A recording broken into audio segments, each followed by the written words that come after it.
Have another beer, buddy. Chatty chat chat chat.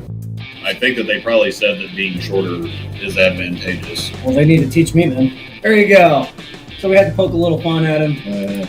Call you Ginger Swag. Yeah. If you weren't bowlers, what would you have liked to have done instead? Anything else. Literally anything else. That's a great answer. The horse is so dead that it's on some kid's school project on a landfill already. And there you have that one before. No. We'll talk in the Joe one. Terrible idea.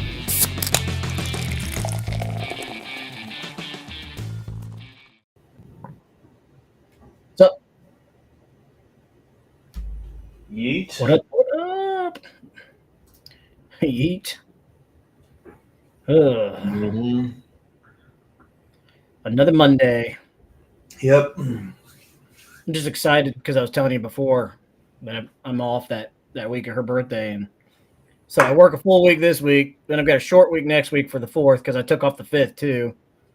And then I got a full week, and then I'm off a week.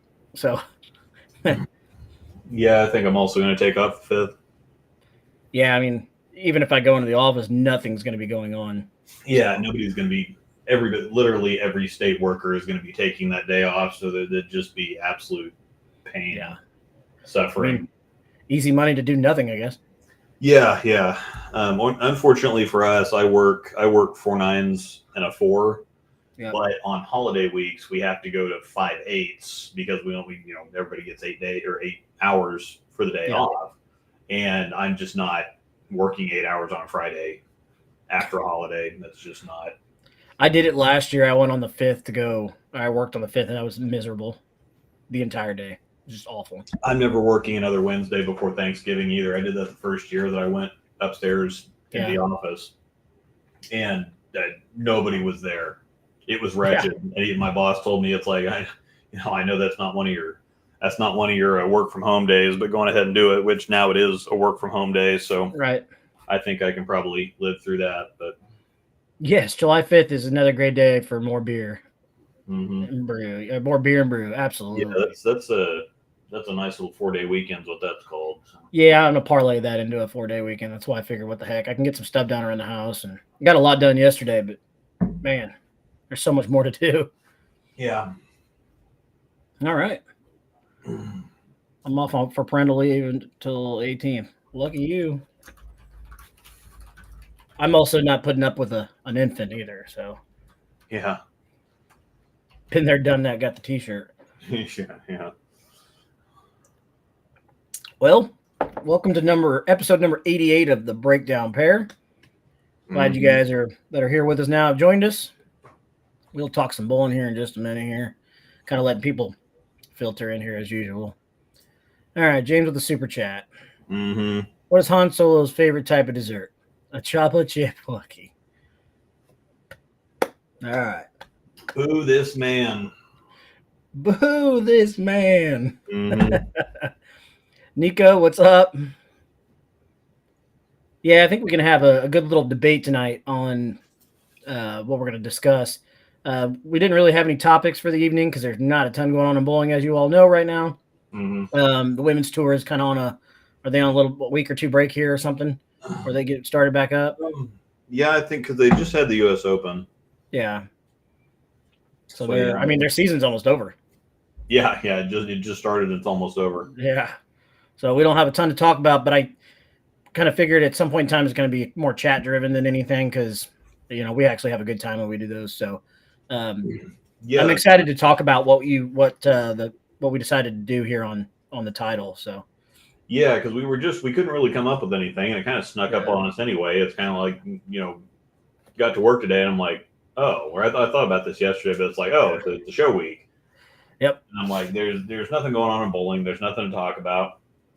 And I was putting the thumbnail together, and I realized it was episode 88. Because I pull in the old thumbnail and then just kind of edit a few things. Yeah.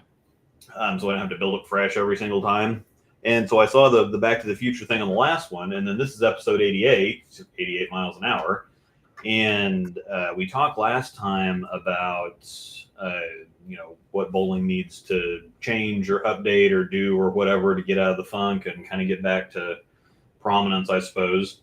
And so, yeah, just had the idea while I was putting the thumbnail together of, and we were already thinking about just doing a chat-driven show to begin with, but this kind of goes with that.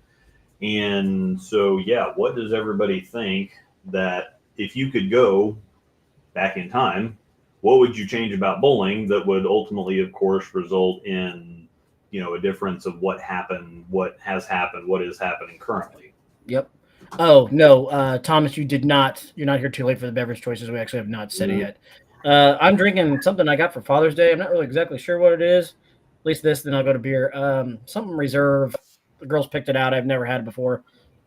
It's a little spicy, as I call it, where it's got a little bit of a kick early, but it's still pretty smooth, relatively speaking. Yeah. So it's not too bad. So cheers. What do you got? I got this Dry Dock. I think we brought over a couple of them for you to try. I almost pulled that out of the fridge. That's funny. Oh, yeah. So, Dry Dock Brewing Blood Orange Blonde. It's kind of some summer type of beers. Dry Dock Brewing from Aurora, Colorado. Drinking it out of my Baumgartner beer and chili. There you go. Nico, I did not watch the Senior U.S. Open or Women's Open. I wanted to watch the women's show, and I did something else around the house or something where I forgot all about it. Yeah, the senior stuff I didn't watch much of, though. Nothing against them. I just honestly I forgot about it. Yeah, I didn't see the senior one. We missed the first match, but we watched the rest of the women's tournament. So what is now they're starting to filter in here for answering the question of the show here. Mm-hmm. Get rid of the word muscle, but I want to be strong. I want lots of muscle. Yeah. Me lift, me strong. Yeah. I would change not giving out awards for bowlers. Gravest original sin out there. You know what? I agree with that one. I think that was a big kick in the when they eliminated rings and things like that. Yeah, I would argue that the governing body of the sport should have not been. I don't have anything against awards. I just don't think USBC should have been doing it. I don't think the governing body of the sport should be handing out performance awards. But I think that's something that the local associations absolutely. I mean, I like getting the rings and trophies and whatever else. I just think that needs to be handled at the local level rather than the yeah, I agree with that. Up top level. I agree with that, but then you go back to a lot of the local associations. Let's just take Call Valley, for example, that's here in our area. They don't have a ton of money to do anything, but they started doing those pins. I'm sure you've seen those, which are, in my opinion, I'd rather have that than a ring. Those are really cool. I might have Angel bring mine down because I got one of those. And yeah, that's one of the coolest, definitely the coolest award I've ever gotten for anything. I've got mine in here too. I can grab it and bring it. I've got yeah. If you got it handy, I can go get it real quick. But yeah, it's very Step away for 2 seconds here. Yeah, but as far as like the rings are cool, but the first one that I got, I ended up getting a little bit too big, and I went to get it resized, and they said the metal was so cheap that they couldn't do anything with it. Oh, by the way, I already showed that. Never mind. I'm stupid. But yeah, if people are missing refrigerator magnets and keychains and that kind of stuff. All right, I'm back. So, did I interrupt you?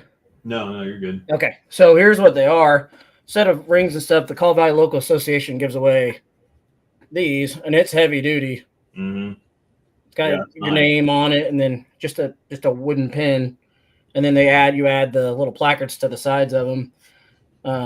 I've got more I need to add to this that I haven't put on there yet. Just a deal. I haven't put 800 on there yet. But yeah, I mean, if local associations would do stuff like this, I can't imagine that they're cheap by any means.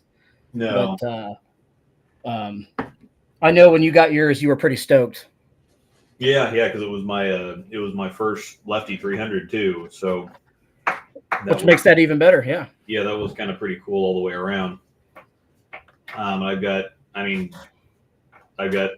handful of rings. I got them on some keychains laying around somewhere, and then some of those crystal trophies. I think I've got that 800 one laying around. That one the little ball on the little kind of pyramid looking pedestal thing. That's machined so well that you can just spin the ball and it keeps kind of spinning around. That one's really cool. Yeah, that's cool. I do miss the old. I know a lot of those came from local associations too, but back in the day when everybody with the patches, like Jeff Poston with his patches t-shirt, his patches shirt, like yeah. As a kid though, you were so excited to get a patch. Like, yes, I get a patch. Yeah, I've got patches were cool. I got in a board in here. I've got a bunch of the old patches. The coolest one I have though, outside of a 300 game patch or whatever, I've got the YABA 710 one because I made the 710 in Premiere in Raytown of all places. Yeah. Yeah. You know what they say about Premiere. Yeah, I do have a Yabba ring. I do too. I've got the Yabba medals were pretty cool too for like the 750s or whatever. Yep. I got a couple of those. Those are cool. So yeah, it was fun to get those. And back when we got rings every year, it was fun to try to get the ring collection. Oh yeah. Every year. The original YABA 800, 300 rings though were unmatched. Like they were amazing. With the little green and maroon stone. Yeah. Yeah. The green for the 300 and yeah, those were very cool. The USB-C rings most of those are kind of stupid. Yes, they're awful. They're awful. The ABC, WIBC, and the Yabba rings all look really good. Yeah. I beat my coach patch as a coaster. That's great. Yabba was a fun organization though. Youth bowling's even changed so much since USBC took over, but there's a lot of things. What's one big thing you'd see change? Or you'd like to see change? Oh man, I don't know. We need to talk to other people first because once I start talking, oh god, yeah. Because I've been working on an article for the last few days and I got it finished off today and posted. And so yeah, there's all kinds of things. Is that the one I saw on Discord? Yeah. Okay, I read a little bit of it when I had a chance. Yeah, but I'll talk about that in a minute. We'll get to some of these. Okay. Some of these here in the chat. What was I was going to say something about something. I think that a lot of these things are cost savings. A lot of these things are bowler issues because you can't just pay $15 and expect all kinds of everything. Yeah. Like, and the first thing that I pay 25 or I pay 30 or whatever. 15 goes to USBC. Everything else goes to your local association. You can't get anything for $15 anymore. That'll buy you a meal at McDonald's. It'll buy you a burger and fries at a brewery. $15 for an entire year. It probably costs half of that just to enter your sanction card information, and, in salary for whoever gets that done. So I don't think that anybody can realistically expect anything for $15 a year. If you were to join the cornhole sanctioning body, it's $50 a year. Is it really? Yeah, but you think belonging to any kind of organization or whatever else, a fishing license that does literally nothing. No, like it just you're authorized to go fish, which is ridiculous because it's not like you've gone through classes to learn how to fish properly. Yeah. Why you walk to Walmart and you can get a fishing license. Yeah. Why? Yeah, fishing license. It's just a way for the government to make money. Yeah. Let's see. Kansas fishing license. I think they're $20. I want to say 20, maybe 25 now. Yeah. Does it say what it is? Let's see. Multi-year youth license. That's a one-time purchase. All right. Fishing license, lifetime senior. Let's see. Resident fishing license is $27.50. A 5-year resident fish license is $102.50. Non-resident 1-day fishing $12.50. Golly. Trout permit $14.50. Paddlefish permit $12.50. Bass pass $14.50. Like none of these do anything. No, they do nothing. I really don't understand what people think that they're going to get for $15 a year. Number one, I think if you want to get anything, now this is the yin and yang of the USBC. It's like they so poorly mismanage the money that they have now that I don't want to give them any more than that. But how can they do anything without more money? I mean, they need to up it. I mean, let's be honest, they do need to up it. But as soon as they do, And you know exactly what's going to happen. yeah, they had going from $10 to $50. It took them, and they did it in like a installments or whatever. And they announced like 3 years early it was going from $10 to $15, and everybody lost their minds. I mean, Yep. again, we've sat in league meetings where people bitch and whine about a quarter raise in lineage. And you talked about this last week when everybody suggested, oh God, we can't go up a whole dollar in lineage. My God, I know. Got to buy my scratch off tickets. Do you have fish and wildlife areas in Kansas? Yes, we do. Yeah. I actually live right by a lake, so. Off the beaten path. Code Red and Crux Prime. What ball right now would be similar to those two? I think you'd have to go with a gem to get close to the Crux Prime. Then the Code Red would, I don't know. I'd just buy a Theorem and call it a day. I agree with that. Amanda still has a Code Red down here. She still has that the first one you drilled, but she got Haley or Trevor's old one, so she's got another Code Red. Yeah. Yeah. Oh, those license fees pays for those. Okay. Yeah. All right. I like to go camping, but I'm not a giant wildlife guy. I mean, I'll do some fishing every once in a while, but get rid of the word lift.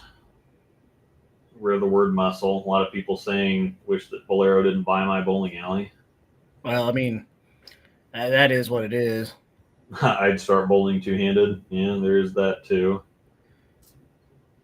Bull T never posted the women's stepladder finals. Why not? I thought I saw the women's stepladder finals posted on YouTube somewhere. I don't know. Yeah, I think it's on YouTube though. Bull TV. I don't think it was them, but I don't know. They'll post it. USBC is probably investigating something there. I don't want to tell anybody. No scented bowling balls. Buy a ball based on performance and reputation. The scent thing I'm actually okay with because the bowling balls used to smell like rubber and burning tires, and they still smell like spray paint. Brunswick and Motive balls smell like spray paint and all kinds of stuff like that. So I'm okay with scented bowling balls. I stopped Bolero before Tom Shannon gave birth to it. Bolero is bowling's version of Top Golf, honestly. Yeah.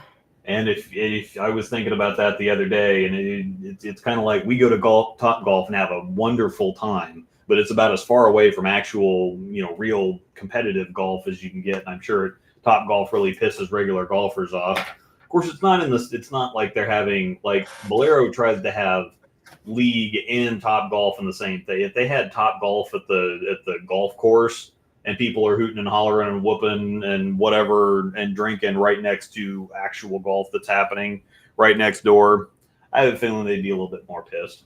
Oh yeah, I think though, like, Top Golf is good for golf though, because it takes your people that don't touch a golf club and they go touch a golf club. You never know. Yeah. A percentage of those people might actually go, it's kind of fun. Maybe we should go play real golf. Yeah, let's get into it. But that would be the thing.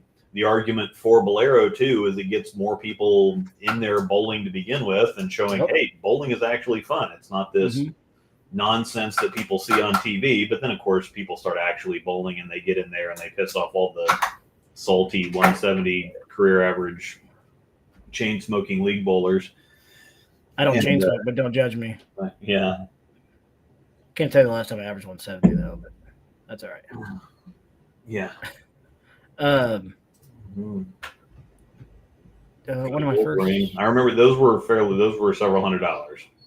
The coolest ones ever though were the USB or the multi 300 rings and 800 rings, where you can get the one where it puts the number on it. Oh yeah. Stone. Those were good looking rings. Yeah, I had wanted to get one of those at one point or another, and this is something I'm glad I never followed through on. I was going to get 300 and 800 tattooed on my back and then just get dates added every time I shot one. No, you were not. I was. You know how much shit I would have given you if you did that? God, yeah. That's like posting them tribal tattoos. Oh my gosh. Back when tribal tattoos were in it. I mean, he can't really hide those puppies. I mean, they look cool on him. You could put it on like a spot for like a tramp stamp. God, I'm glad you didn't do that. Yeah, me too. I'm really glad that would have been super cringeworthy because I haven't even filled out paperwork for the last several ones that I've got because my 825 that I shot a few years ago, I never did paperwork for that. My last several, unless Mary at Royal Crest will track me down. Nobody else makes you do it. Like No. the last several that I shot at Gage or Westridge or whatever. And then some of the ones, if I'm out of town, if you go to I shot one in Manhattan and they bring the stuff right down to you. But if they don't chase me down with the paperwork, I'm just not going to fill it out. There's no point in filling it out anymore. No, there's not. When I had 800 here a few weeks or about a month or a half ago or however long ago here at Gage, they were shoving the paperwork in my face. Like, you're filling this out. Like, good God. No, I don't get anything for it anymore, so I don't even want to take the time to fill it out. I don't care. Yeah. Trevor doesn't fill any out, I don't think. I don't know if James fills any out because I know those guys shoot them like candy. Come on, Pickles. So, Hi, Pig Dog. I think the Bolero thing would have happened regardless. Yeah, I agree with that. It was coming. I mean, there's still AMF out there. I mean, it's not like AMF never existed. Yeah, I think people, especially as the bowling centers realized that they needed to have more than just bowling, and the newer centers opening, it's like, yeah, let's have some mini golf or let's have some go karts or whatever else. I know it's worked out really well for Westridge, and yeah, it was, and then the Andy B's concepts. They have especially the one in Tulsa. They've got a giant arcade. Like that is a fun little center in there. Indoor go karts too. Yeah, if you're doing literally anything but bowling, Andy B's bowling or drinking. Andy B's is great. God, drinking, it's like $30 for a beer. Yeah. But what does it do? It brings you into a bowling center. Yeah. And I bet you more times than not, if you go into the bowling center to play arcade games or whatever, you go, man, I kind of like to bowl too. Yeah, bowl a couple games because Let's bowl. Especially, I mean, you pay, what was it for rated the go karts? $5, $6, $7 for the ride or whatever. Yeah, I want to say it was like $7. It wasn't much. You can pay what, $5, $6, $7 for a game of bowling, $5 for the shoes, so like $10 or $12, and you can bowl a game. And if you have 4 or 5 friends doing that, or you have a group of 12 to 15 or whatever, you can get 2-3 lanes and bowl, and that takes you probably for that many people to bowl on one lane. That's a half an hour, 45 minutes, especially if you go get stuff at the snack bar or whatever else. So that's some pretty cheap entertainment, realistically speaking. $10 or $12 to bowl for 30, 45 minutes and hang out and have fun. Yeah, it was more expensive for me to buy a beer than her to ride go karts. Yeah, hi Pickles. That's ridiculous. I know, hi pigs. You're nice pigs. That place is like, oh, you're gonna drink, so we're gonna charge you $25 a beer. Yeah, well, and that's the thing. That's what happened in Reno last year at the bowling stadium, and everybody was absolutely losing their mind. And of course, I was there too when it was the most expensive that it was. I mean, you can't have people paying $15 for a 20-ounce can of Coors Light. No, or that's ridiculous. Some stupid ass mixed drink in a plastic container with a little spout spigot on it, pouring it into a plastic cup. $20 for the mixed drink. For a 16-ounce mixed drink that they opened a spout on that was pre-made, dumped into a plastic container, and that they just kind of opened the spigot up into a plastic Solo cup or whatever. I'm not gonna lie, I'm still surprised they've even allowed it now because it was so long you could not have anything. Yeah. That's why you were pregame. Mm-hmm. I always have me a pre-gamer. Yeah. Also get ready for 20 new bowling balls and expos this weekend. Yep. Yeah, I was actually going to, because the expo's in Denver, and I thought about going to Expo, but it's the week of 4th of July. It's like the trade show is on the Monday and Tuesday. No. And then I would have driven back Wednesday, and then 4th of July stuff. And then, of course, we're going to Nationals a couple weeks later. And I'm like, I'm going to end up taking, especially because I'm taking that Friday of July 5th off. I'm taking that off. So that would have been 32 hours of vacation. And I'm spending 48 on, that would have been 2 solid weeks of vacation in July. And I'm like, I'm just not doing that to go to Expo and walk around the trade, kind of aimlessly walk around the trade show and try to avoid talking to people. If you change your mind and end up wanting to go, let me know. I wouldn't mind to make the trip. Yeah, I know. I was talking to Timmy and Mr. Timmy P about possibly staying with them for a couple days, and I just decided against it. I don't want to, and that's the thing is I don't know what I would go there for anyway, because I don't really. I mean, Cool Wicked be there, and I could talk to them. I could They'll say put you to work. Yeah, I could say hey to Carolyn. Jayhawk's going to be there. Yep. I don't really have anything to talk to any of the.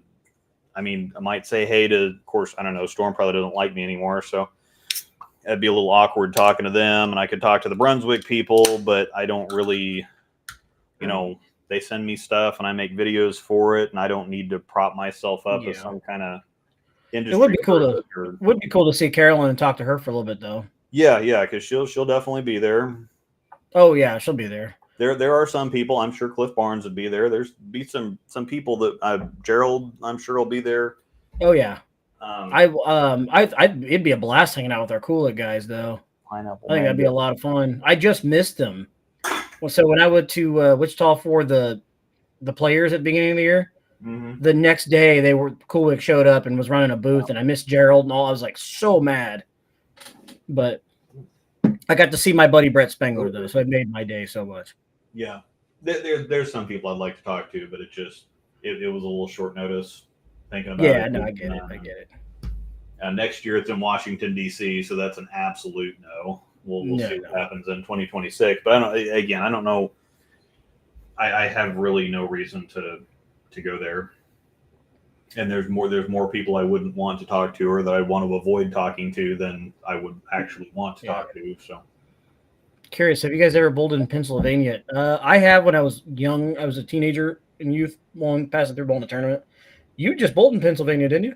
Yeah, we did. We were in York in March. Yeah, we were in York in March, and then we went down to Baltimore.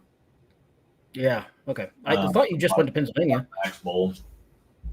So yeah, we bowled at a couple different places, or we bowled at one place in York. We were at two places in York. Gotcha. So yeah. God, this cord. I mean. So yeah, there's a bunch of new balls coming to the expo. That's kind of a normal thing. Excellent article, by the way. Thank you. I appreciate it. Everybody can find that on my Patreon. It is. The link is in the description here, isn't it? Yeah, the link to Patreon's in the description. The article is paywalled. Sorry. Not everything's free.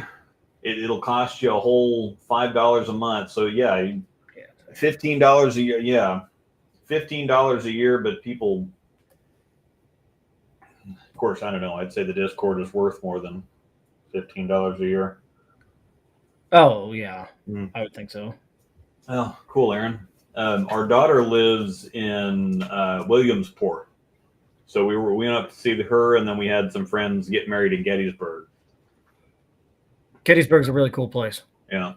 Well, historically speaking. Sorry.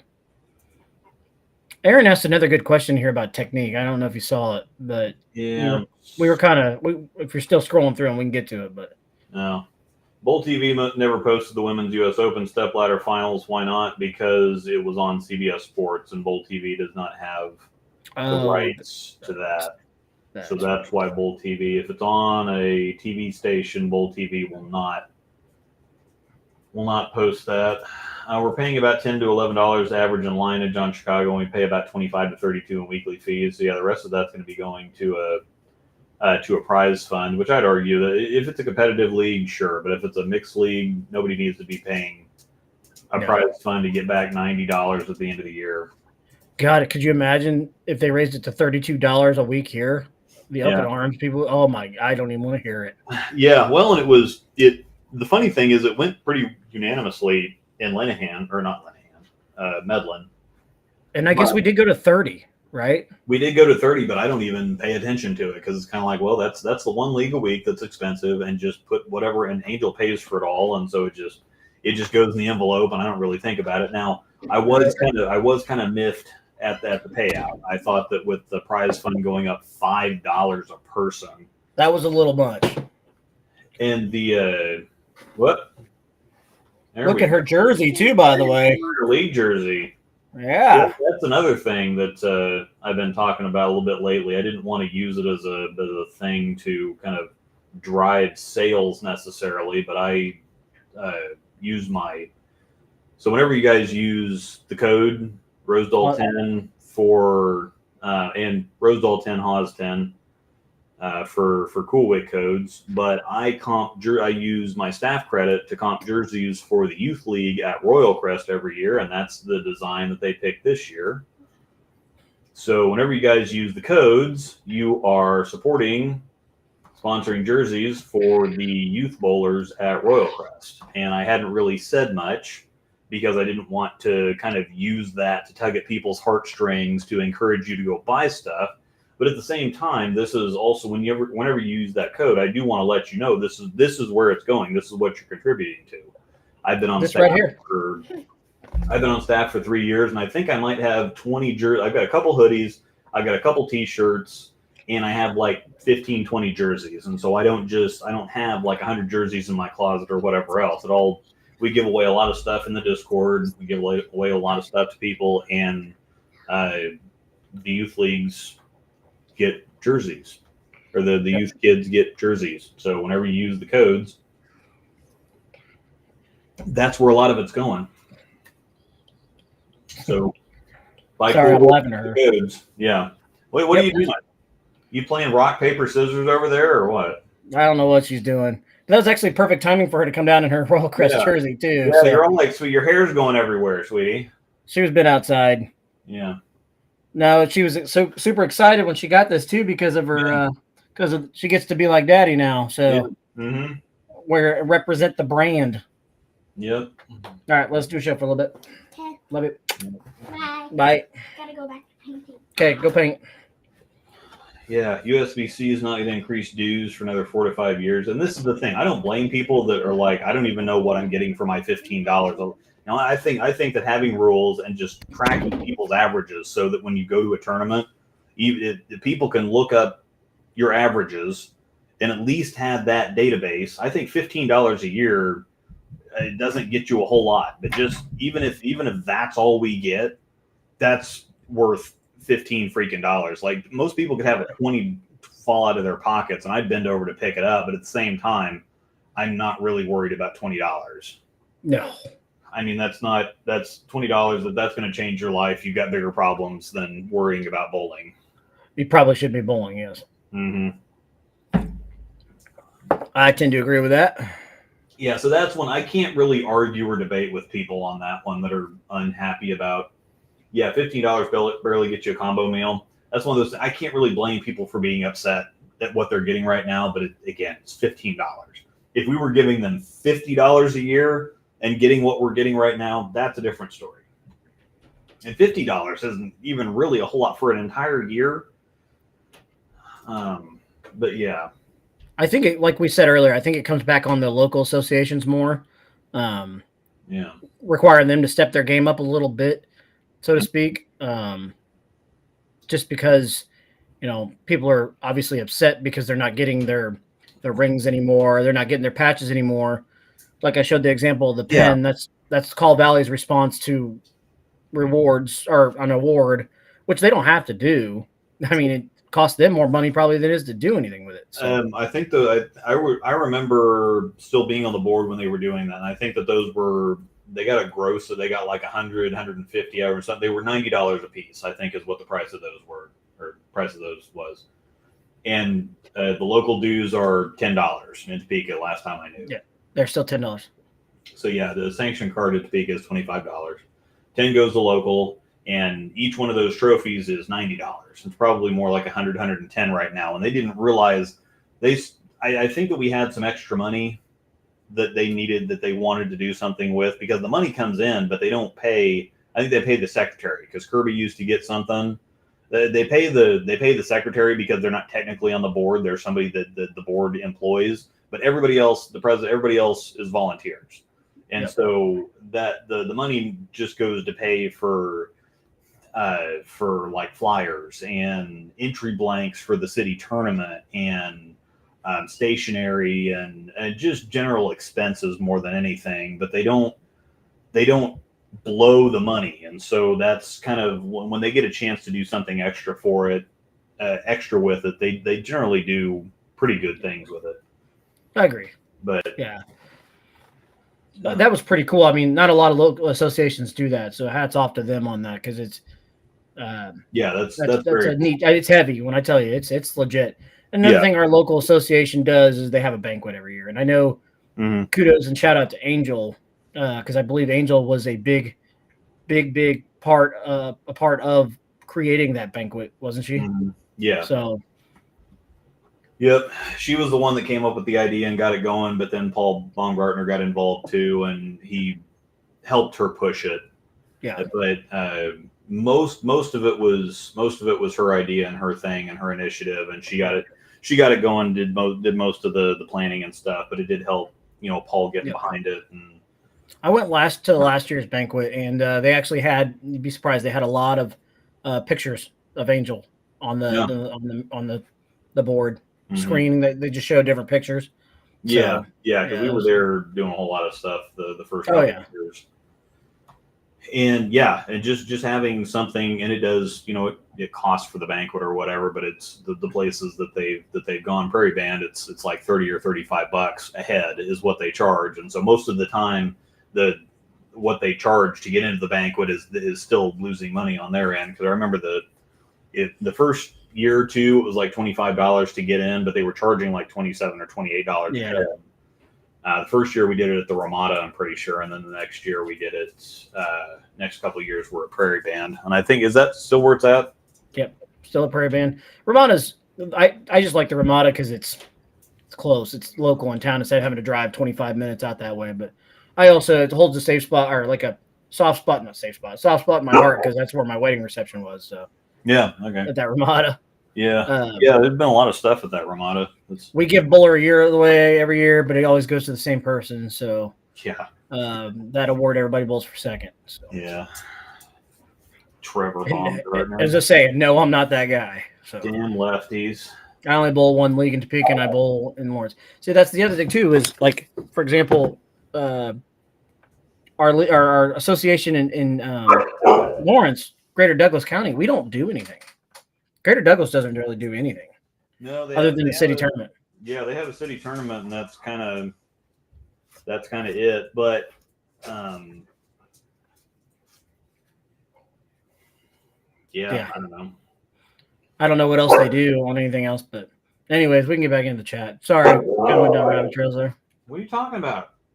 Buckwheat? Is that Storm? Yeah. This year's was Kansas Star Casino, I thought. I mean, it may be. I looked, but I swore it was still Prairie Band. I don't know. But it may be. I don't know. I'm not going. So. In my day, we could smoke right out on the lanes. We didn't have to go outside to get lung cancer. I remember that. Oh, yeah. Why John doesn't do anything. Kansas City does. Kansas City also has a really nice banquet on the Missouri side. I'm off topic for a second. Curious as how you decide which balls get a report. Everything that I do a review for gets a report card. I'm just severely backed up on them because once I started doing the Brunswick thing, it's been hard enough to keep up with doing because I do reviews. I do 2 reviews for each storm ball that comes out. I've been hitting some of the motive stuff, and then I do the Brunswick stuff. And so I'm so backed up. I do have 5 other report cards coming. I got a whole bunch of stuff done this weekend. So I have a bunch of those coming, but every single ball that I do a review for gets a report card down the line at some point. So everything gets a report card. Where the max bias stacks up in a typical sport shot setting. Yeah. It's one of the strongest balls on the market. It's got a no 30 int diff. It's got one of the strongest covers, strongest cores, whatever else. So it's just going to be fresh, long, heavy oil. If you can't get that ball to hook, you've got problems. I like the name. Max Bias. Max. Can you believe Brad Miller took the lead in nationals and singles? Good for him. I know it's been a kind of a bumpy year for him, so for him to be able to do something like that, I know that's got to be rewarding to him. Yeah. And I actually talked to him to see if we could try and sneak him on today, but he's swamped right now. So he said he wants to come on. It's just every week that he says he wants to come on, it's always the week that we don't have a show.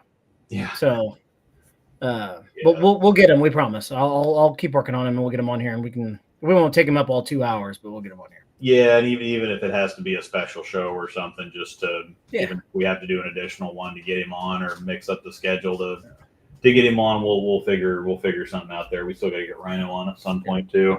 And he will drink beer with us, by the way. Yeah, I think Zach Wilkins wants to get back on a show. He does again too, so we might have to set something.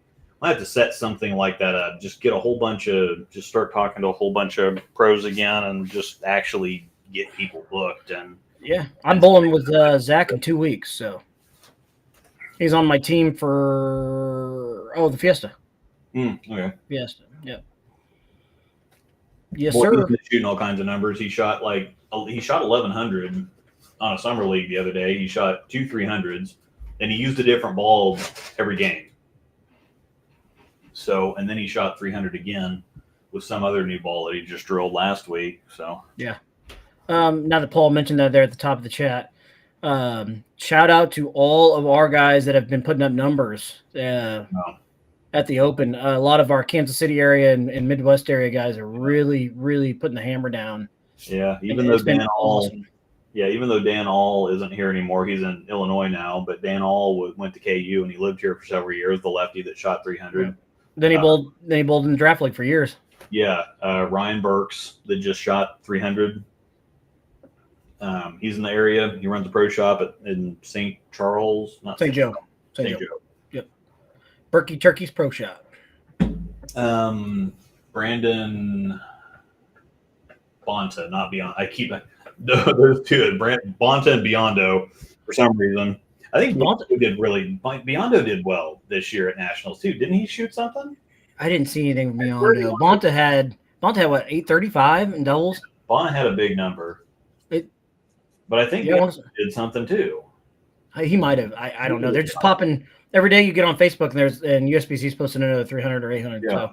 So. Sarah Clausen just took the women's singles lead. She shot 805, I'm pretty sure, and she's from Canada, but she lives in she's lived in Wichita for the last several years. So, yep.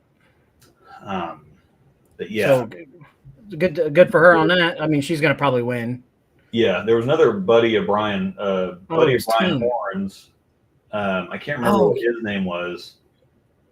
I know who you're talking about, the guy with the little mohawk thing on top of his head. Yeah, he shot. And Clausen shot that in team event too, by the way. That's right. She had 800 in team event. Oh, okay. Yeah. Oh gosh, what is that guy's name? I can picture his face. Yeah, I don't know. I'd have to look it up, but yeah, it seems like pretty well every day. Well, you had Henniger shoot 299. Yeah. No, 300. I'm sorry. He shot 300. Henniger shot 300. Henniger had a big number. So, yeah, we've got all kinds of people. So, yeah, no pressure. You're next go out there, so. For any of us. For anybody that's left to go to Nationals, good luck to you. I know we're getting close to the end on it, so. Yes. Yeah, Ryland Griffin, yeah. Off topic, would you go ahead, Reed? Would you agree that 300, 800 easier to achieve after getting your first one? 300, yes. 800, I don't think so. Well, maybe kind of. I think so. 300, 100%, because Luke will put a phone in your face and say, "Don't get nervous." Yeah, that's what he always does to me or Bruce. 800, yes and no. The pressure still builds. You know what I mean? And you're still going to feel it.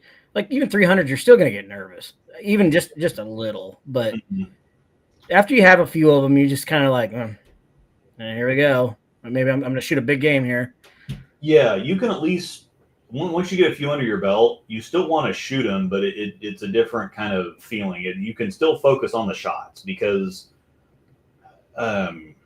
my thing is I choked a bunch of them this year. I choked one a couple weeks ago. I had the front nine. It was the week that you weren't here. Or you weren't here this last Thursday. No, I wasn't there last Thursday. I had the front nine a couple weeks ago and tugged the living piss out of the 10th one. But I've had a few of them I've choked, but it hasn't been for my knees knocking or anything like that. It's just been a bad shot at the wrong time or thinking too much or not just getting up there and throwing the ball or whatever else. There's a million different things that happen, and sometimes it's just a bad shot at the wrong time most of the time now. But I think 800 though, you're still going to be pretty. It's still going to be tough, just because it's still you have to put 3 full games together Yeah. with big numbers. Mhm. But once you get there, I think once you finally have done it, there's a big load of pressure that comes off your shoulders that I think you can relax a little more and make better shots. Mhm. That's just my outlook on it, in my opinion. I mean, obviously, the more you strike, you're used to striking, you're going to get comfortable. So, Yeah. good question, though. Really good question. Yeah. And no, 800 is not easy. I don't care what you're on. It don't matter if you're on house. You could be bowling on the wall of China. It's still not easy. Yeah, and that's the thing is everybody talks about how easy it is to score on a house shot, but yeah, 800 is just not. You have to have. There's a lot of luck that goes into it. You have to have things fall in your way. You have to be making shots and getting some breaks. I don't care how easy the pattern, because they actually tried to see if a team could get to 4,000, and they set up like the easiest conditions ever, and I think that they got to it at some point. But yeah, just shooting 800, no matter how easy the conditions are, is just difficult for a myriad of reasons. Yeah, no, it is. And I'd personally rather shoot 800 than I would 300. Yeah, that's one of those things that I don't care what you're bowling on. 800 is a number. 300, you can put. So I saw there was one guy at Westridge one night that had 5 Brooklyns in a 300 game. I've seen some people luck out some 300s. I've had some really lucky 300s. 800, you just don't luck out 800. You just don't. You have to, even if you have no idea what you're doing, you're still doing something right. So yeah, they're so easy. Someone who shot 623. Hey, you know what? You were talking about 300s and really kind of pissing some away this year. Remember, you still didn't go front 8 gutter sheet. Yeah. I'm that dude. Yeah. I did shoot. I shot one this year. One hole, one, and I don't know. Yeah, we were also bowling unopposed. So, but I'm left-handed. I bowl unopposed every week. I was gonna say, yeah. Wait a minute. I was told to tell you from the mouth of Zach that he'll have another 300 on Thursday. Yeah. I tell you what, dude's popping off 300 every week. Yeah. Yep. I'm excited to bowl with him again because Zach's a good buddy. He's a good dude. When I went into the players and I went specifically for him, and I'm coming up there and dude makes me go get him coffee. So I stop at like Dutch Bros Coffee and bring him a coffee. Guy drinks more coffee than anybody I've ever seen. I mean, I know James drinks a lot of coffee, but it's like 8 o'clock at night. Dude's drinking coffee. Yeah. It's like, what? How can you go to bed? Must be the damn Canadian thing or something. I don't know. Yeah. Canada, about that. He's my dude. He's a good guy. So hopefully you guys get the pleasure to meet him at some point. Same thing with Brad. And Zach's one of the dudes out there. If you ever worry about walking up to a pro, and of course don't do it in the middle of a set or something, like they can't sign autographs while they're bowling or whatever else. But yeah, if you see him just kind of hanging out, just go up and say hi to him. He's super cool. Oh yeah, good dude. I'd really like to get a sports shot 300. Yeah, those would be cool. I mean, you can get one at nationals. That's the best way to go. I got close once. We had a sport league at Westridge long time ago, and it was one of the U.S. Open patterns. And I shot 297, but that's the that would be. I guarantee you were pissed off when you Sigma Tour. Oh, I tugged. I'm pretty sure I tugged it.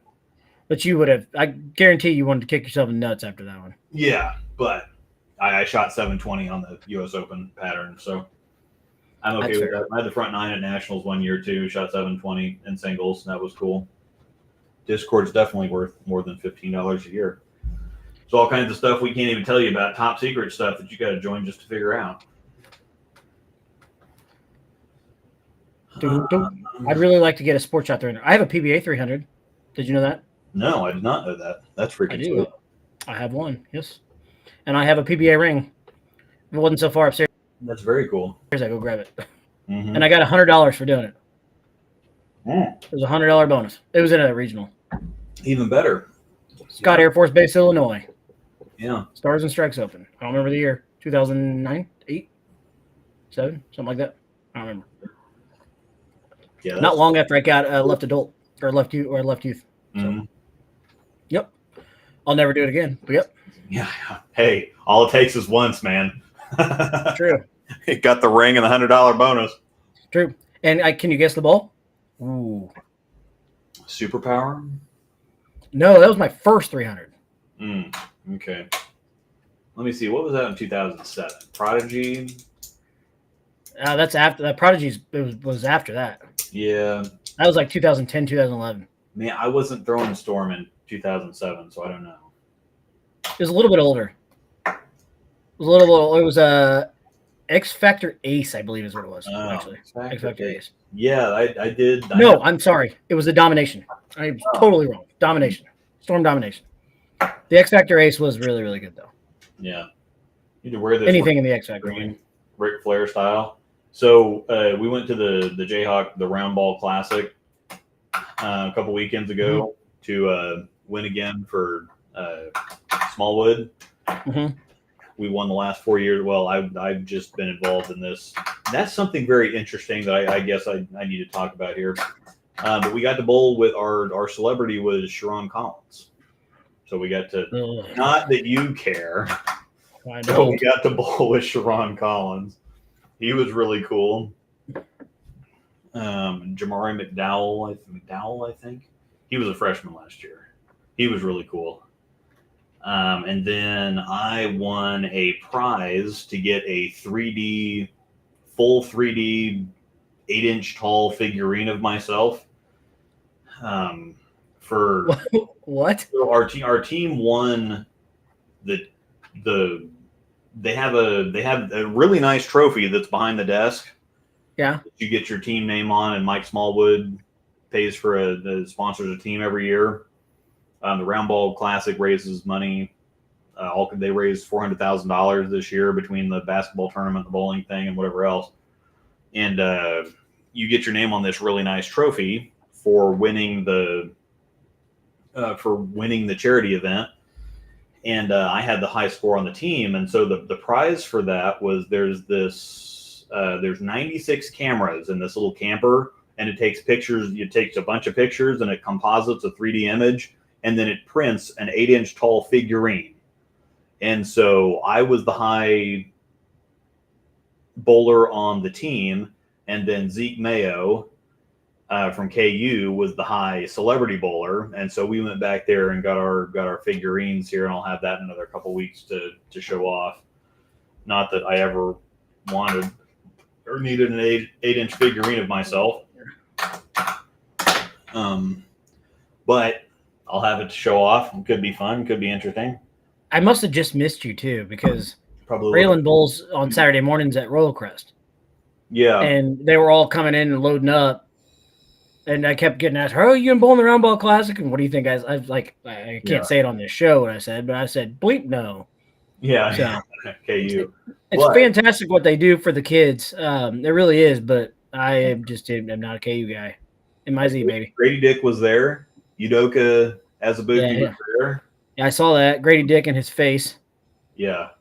That face. I wanted to go down and get a dick pic, but that's not my stuff. Yeah, Daddy. Too easy. Sorry.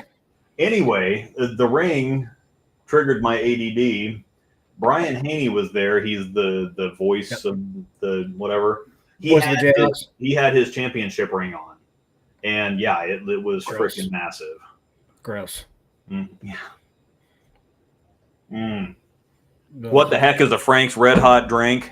Damn right. We drank. If you go back and watch an old show of ours, you'll see it. Woof, man! I drank that thing too. He almost puked, and it was disgusting. Anyway, yeah, we do a virtual league in our Discord server, in addition to fantasy football leagues, and we have a million different kinds of channels, and you can actually get a 7-day trial for free if you sign up for Patreon and then link to Discord, and you can see all the stuff that's in there. If it's your thing, stick around. It's $5 a month, and if it's not your thing, it's not my thing. I wouldn't sign up for anybody else's Patreon or Discord, but it's a really, really great time. And we organize tournaments. We got KCO that we've been planning for several months now, and we've got 8 teams that are going to be there for that, all from all over the country, and we do all kinds of things.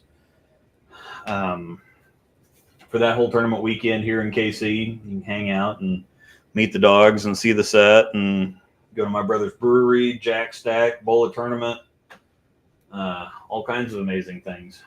The set that I'm We're never excited to had. meet Billy Ball. Hey, Good by the year. way, switch your Yeah. mic to your side. I think you have it Oh. on centered because when you just leaned over it, it sounded so much better. Yeah. Oh, yeah. It's on side to side. I think. Yeah. I'm sure it sounds better if I don't have my No, you're good now. or whatever. Oh no, yeah. If you were leaned over it, it sounded so much better. But Yeah. Anyway. yeah, the KCO is a lot of fun. I guess saw Angel paired me up with John Lander if he's still in here. So pulling doubles with John Lander this year. Changing bowling is past. As far as bowling future and Bowl Expo goes, any thoughts on potential releases? I know some of them. I'm not going to say them because I've been entrusted with certain information and I know some things. I don't. As far as Storm goes, I know nothing. I didn't know anything when I was on staff, so I know just as much now that I probably know more now than I did when I was on staff because they don't tell staffers things because staffers have big mouths. I think I know some of the B7 stuff that's coming for Expo. Yeah, and it did not come from Luke. So hi, baby. I know. Sorry. But yeah, as far as I mean, and just thinking about some Storm stuff, they need a different PBA urethane bowl. The 78 is better. The IQ is better than I expected it to be. It's still not good. It's more of a Band-Aid than a fix. And so I'd expect something. Now, it's probably not going to be coming at Expo. That's not the kind of thing that you announce at Expo. But the Ion looks good. The Ion does look good. I think it's a little clean and flippy for what it's supposed to be. But at the same time, that keeps it from overlapping the Black Venoms, the Blue Corals, and the NV Tours of the world. I think that was another. I think it's very well placed. It fits with all the other balls that exist out there. It's not NV Tour Pearl clean and flippy, but it's not NV Tour strong, early and smooth. It's not. It's closer to the Black Venom, I think. Really. But Excel is another one that intrigues me, just because I was a huge fan of the Cell, the original Cell when it came out. Like. Yeah. I think I drilled like 3 of them. Like I loved that bowl. The X looks really good. It looks really, really good.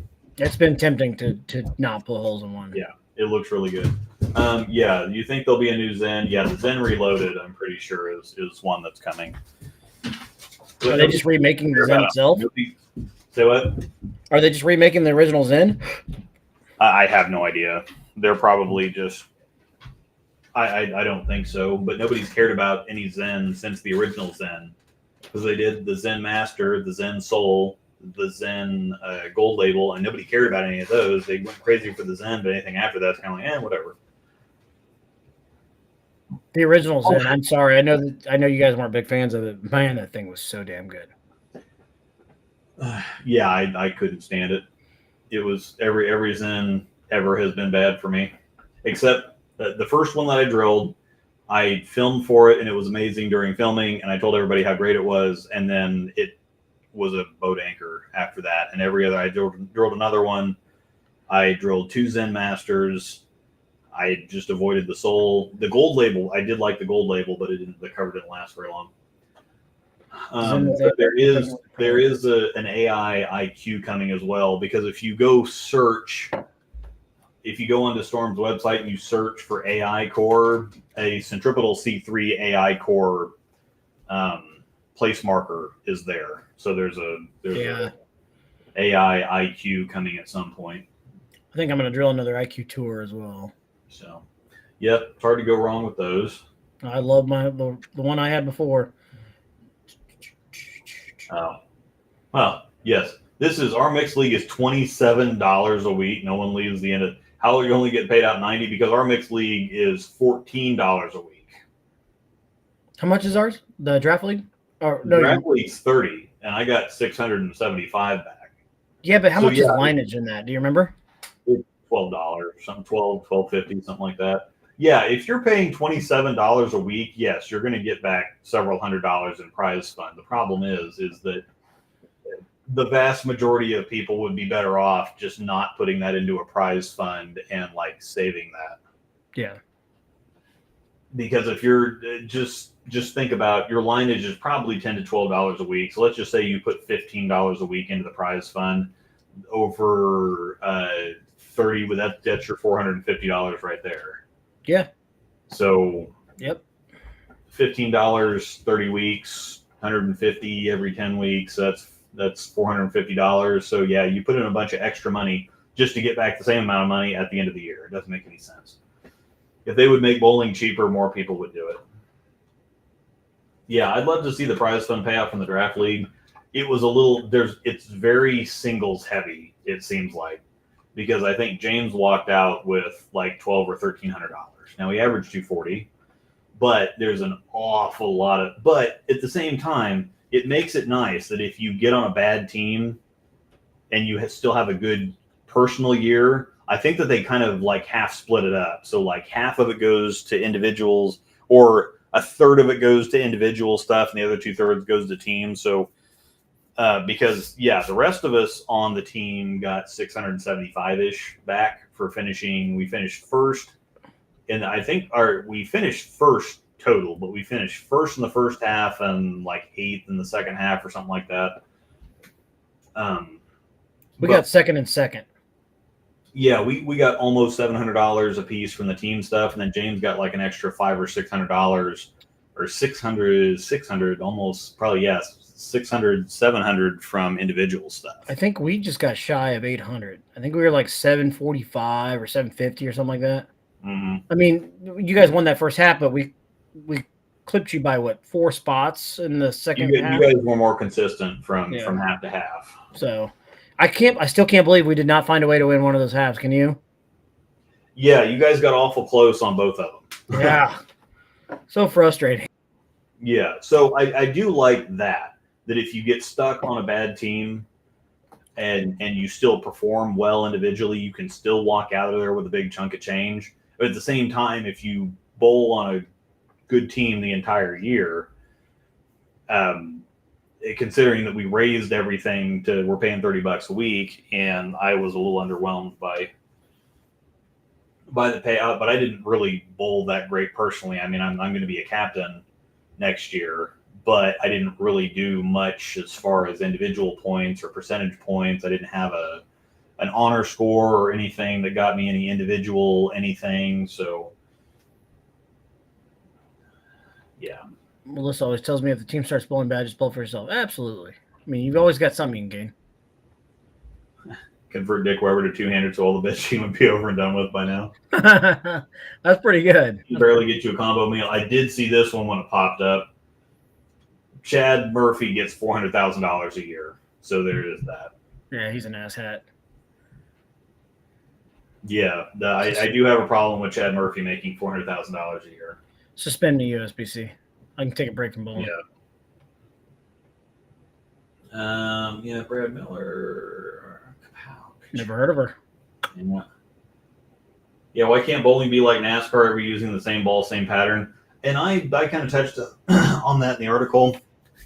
I think that they do still need to have recreational bowling for people that just want to have fun with it. They still need to be protected. They still need to have rules, averages, be protected by a larger organization so that you can go to tournaments and have sanctioned averages and whatever else. I just think that a recreational membership, you shouldn't get, if you shoot an honor score on super easy conditions with souped up bowling balls, I don't really think that should count for anything much. I think that there needs to be differences between the levels of the sport, because using a super easy house shot average and then using that to go compete in the Open Championships or something like that doesn't make a whole lot of sense to me. When you have to convert something 30 pins, like, we're a little out of control at some point.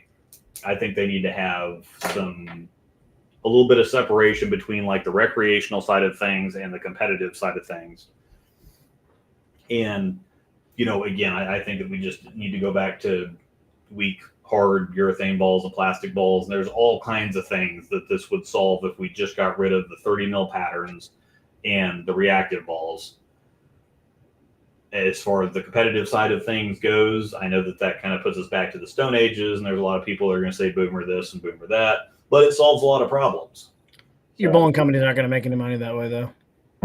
Yeah, and that's the thing is the bowling companies are holding up competitive bowling as a whole right now. Yep. If the literally tits up, if they ban reactive balls, competitive bowling folds instantly. Mm-hmm.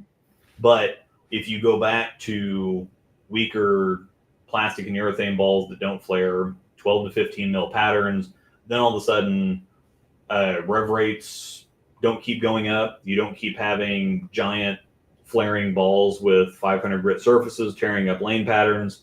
You don't have a whole lot of transition, which keeps the sides of the lane. You're not going to have, this is a lefty house, this is a righty house, this is a lefty tournament, this is a righty tournament. You're not going to have that super big disparity between the sides because nobody's going to want to throw this giant big flaring stuff if you're bowling on 12 or 15 mils of oil, and you don't want to have a 600 rev rate on patterns like that. And so you go back to a little bit simpler times, but it kind of equalizes everything. Then if you don't have everybody averaging 240, then all of a sudden handicap's not that big of a deal because you're not going to have those big swings. You're not going to have people averaging 250 on super easy shots, and then you put out something tough, and then they go down to 180, 190 instantly, while the 170 averages are still shooting 170 and using that handicap to shoot 230 or 240 every game. You don't have those big swings. It just solves a lot of problems that people have been complaining about. And if you get into tournaments, the big complaints right now are urethane tearing up a shot, following people that are throwing urethane, handicap, the side of the lane that you're on, Bowl service. Yeah, all these extra factors are a lot bigger factors in how you end up than your own bowling is. Because there's sometimes if you, again, like at a Waswo Adamski tournament, if you get a bad cross or you get a bad follow, it doesn't matter how good you bowl, you're just not going to keep up with somebody that's got a more favorable situation. And right. If they start out tough, but the right side breaks down and gets super easy, the lefties can't contend. And if the lefties have a shot early and the right side degrades, it's just like Tulsa last year, the righties on our pair had nothing. Absolutely zero. And I had talking about Andy B's? No, Broken Arrow. Oh God, no, I had nothing. Yeah. Double singles, the righties had air. Just air. And I had right up the 5 board the entire day, just bang, bang, bang, splash, splash, splash. It was free for me. Now, that was the frustrating thing. I didn't even throw it bad. And I was like, what is going on? That's the thing. But you guys, the shot was okay to start off with. Yeah, it was good. But as soon as the track burnt a little bit, you guys had to move inside. It was super, super cliffy. You guys had a game or two to play with to begin the day. And then after that, it was miserable. Yes. And I had a look to start the day off, and it just stayed there because I don't have any traffic on my side. But if you don't have reactive balls and all this other stuff, then stuff just doesn't really change much. The shot doesn't change much because the bowling balls don't flare. They don't absorb oil. And so it's like a urethane ball. You get some oil on the cover and it just kind of stays there. Right. You don't really beat the lanes up a whole lot. You don't have to move. You can just kind of keep making good shots. I put a cornhole analogy, and cornhole may not be your thing, and it may not, but just imagine cornhole is the same playing it in your backyard as it is kind of at the pro level. You can get better boards, you can get better bags, but the boards, assuming that we know how far away to put them. Right. But if you all of a sudden had, Trevor has boards that are very slick, but imagine if you started to have cornhole boards that were different slicknesses. Some were very slick, some were very tacky. Then you would have a whole bunch of different bags. You do have the bags that they have the slick side and they have the tacky side so that you can play with stuff a little bit. But if you had boards that were several different slicknesses, and then you had boards that had bigger holes or smaller holes on them, and you had bags that were different sizes and had all different textures on them. Then all of a sudden, you have to have all these different boards, all these different bags to compete. It gets really expensive. It gets really convoluted, whatever else. But it's the same. If you get a regulation board, it's the same in your backyard as it is on the pro level. And I think that that's one of the other disconnects between professional bowling, because some of those people at the Round Ball Classic, there was one guy that had played on the football team years ago or whatever. He came in and he was Oscooing it right down the middle. And he shot like 205, 210, 215. Well, there's sometimes pros on TV that can't do that. And this guy doesn't bowl. He just came in and launched it straight down the middle every time and shot a 200 game. And, people just look at the pros on TV shooting 180s, 190s sometimes. It's like, okay, there's no difference there. What is there to respect? There's no, but, you can watch golf on TV and definitely tell how much better they are than we are. You just don't really have that with bowling. Oh, yeah. Well, that's because at least those guys can see it in front of them too. But the PBA, I'm not going to lie to you, it'd almost be more entertaining to see them bowling house shots every week. Yeah.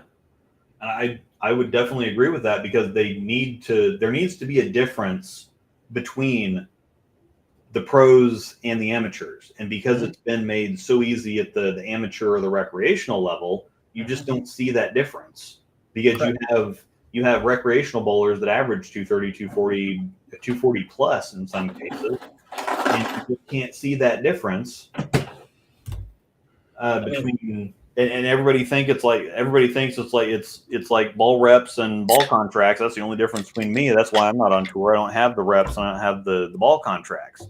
Whereas with every other sport out there, you can very clearly see the difference between you and the professionals.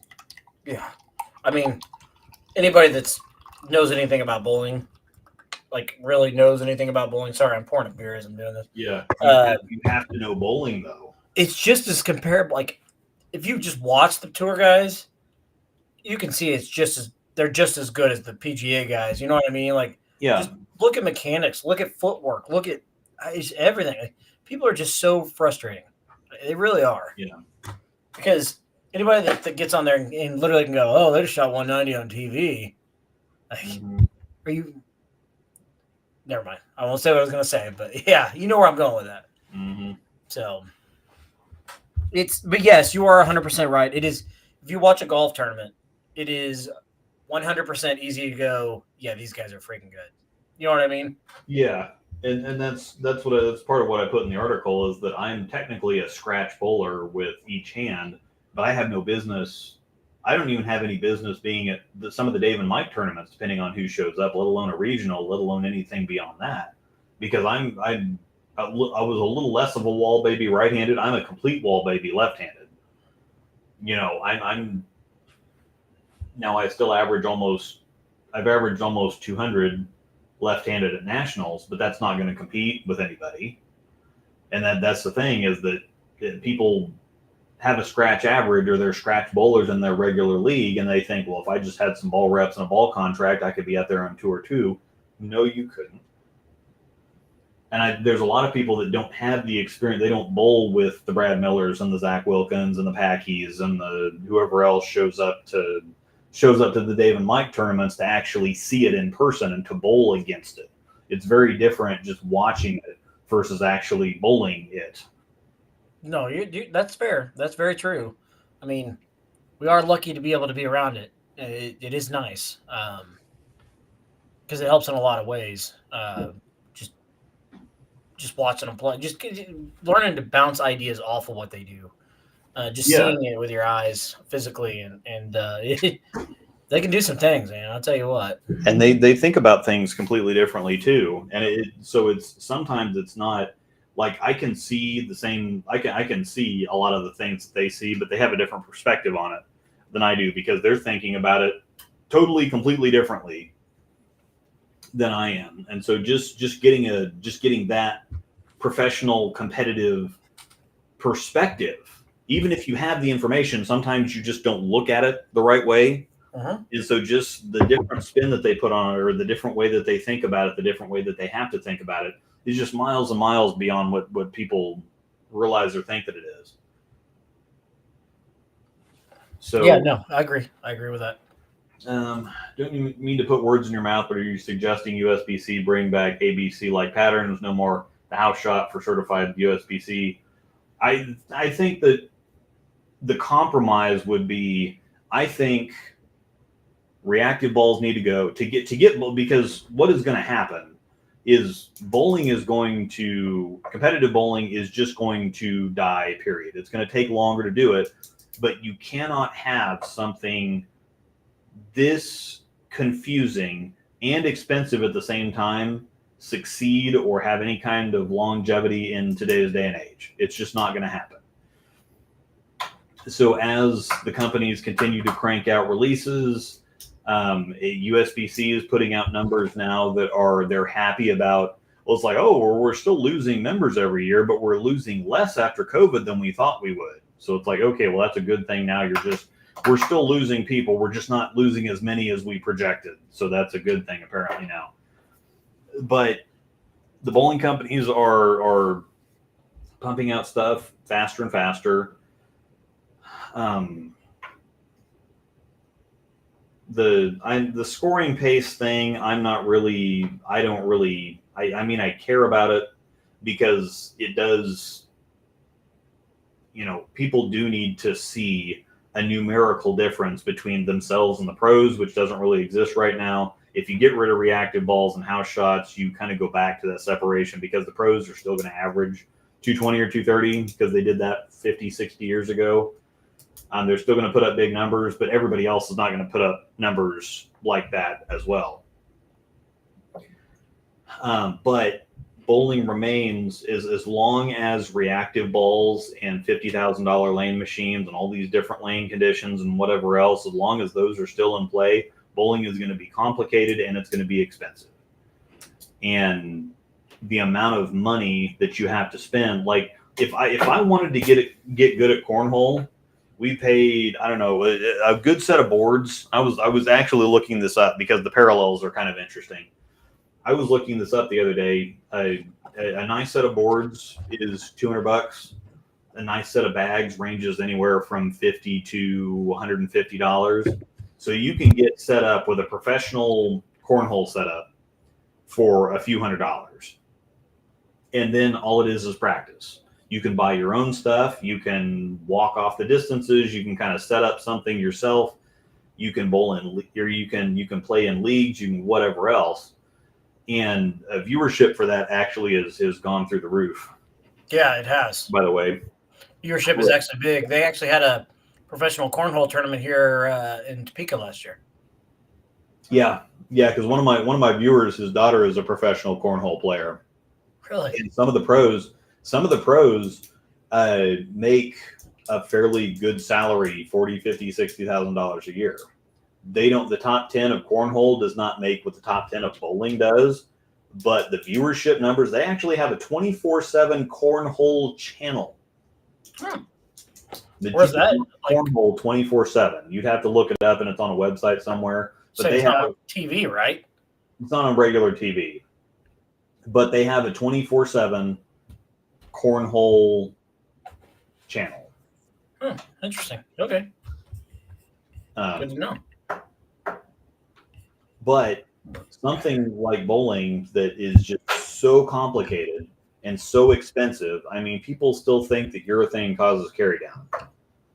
And it just, I explained this in another video. I'm going to make a video about urethane doesn't cause carry down.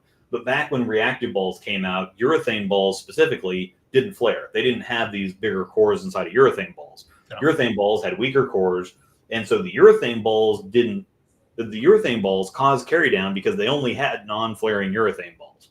Right. And once they came out with reactive balls, those flared. And so if the part of the ball with the oil on it never touches the lane again, it can't cause carry down, reactive, urethane, plastic, or otherwise.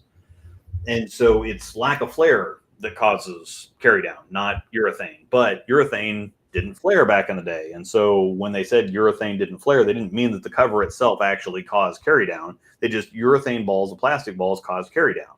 Right. But nobody made the separation. And just like, okay, well, somebody throwing an IQ 78, oh, you're just going to screw up the lanes and cause a bunch of carry down. It's like, no, that ball flares. So it's not going to cause any more carry down than a regular IQ does because it's got the same core. But that's just one of those things. If we can't even get past that, then nobody's going to catch up with any of this other stuff. And marketing more balls to a shrinking pool of bowlers.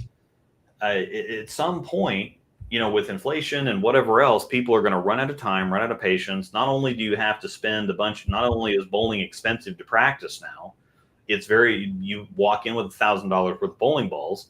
It's just very, very expensive and time consuming.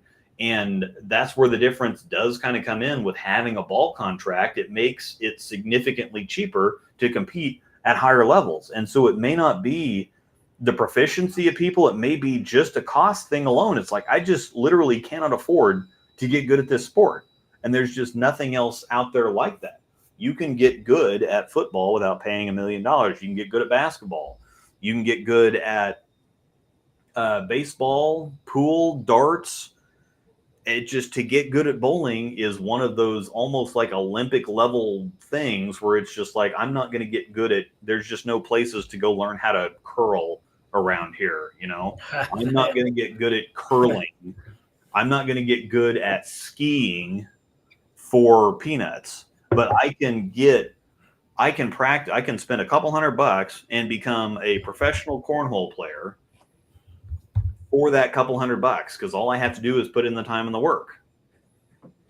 And bowling is just not that way. You have to spend thousands of dollars in addition to all the hours and whatever else. It's just time prohibitive. It's cost prohibitive. And as long as it stays that way, the reason bowling was popular is because it was cheap. It was, because yes. You just had your one black bowling ball and your pair of shoes, and most of the time a pair of shoes lasts somebody several years. And so all you had to do was pay for the bowling. If there's still slow time specials and all kinds of stuff like that. So if all you had to do now was just, okay, a couple $100 and some initial equipment and then just pay for the bowling, it's a completely different story, completely different scenario. It's a whole lot more accessible to a whole lot more people. The problem is it doesn't have that white collar golf reputation. It's got a blue collar reputation, but it's white collar price. Yes. And that's a problem. Yep. I agree with that 100%. So screw bowling. We're a bowling show. Screw bowling.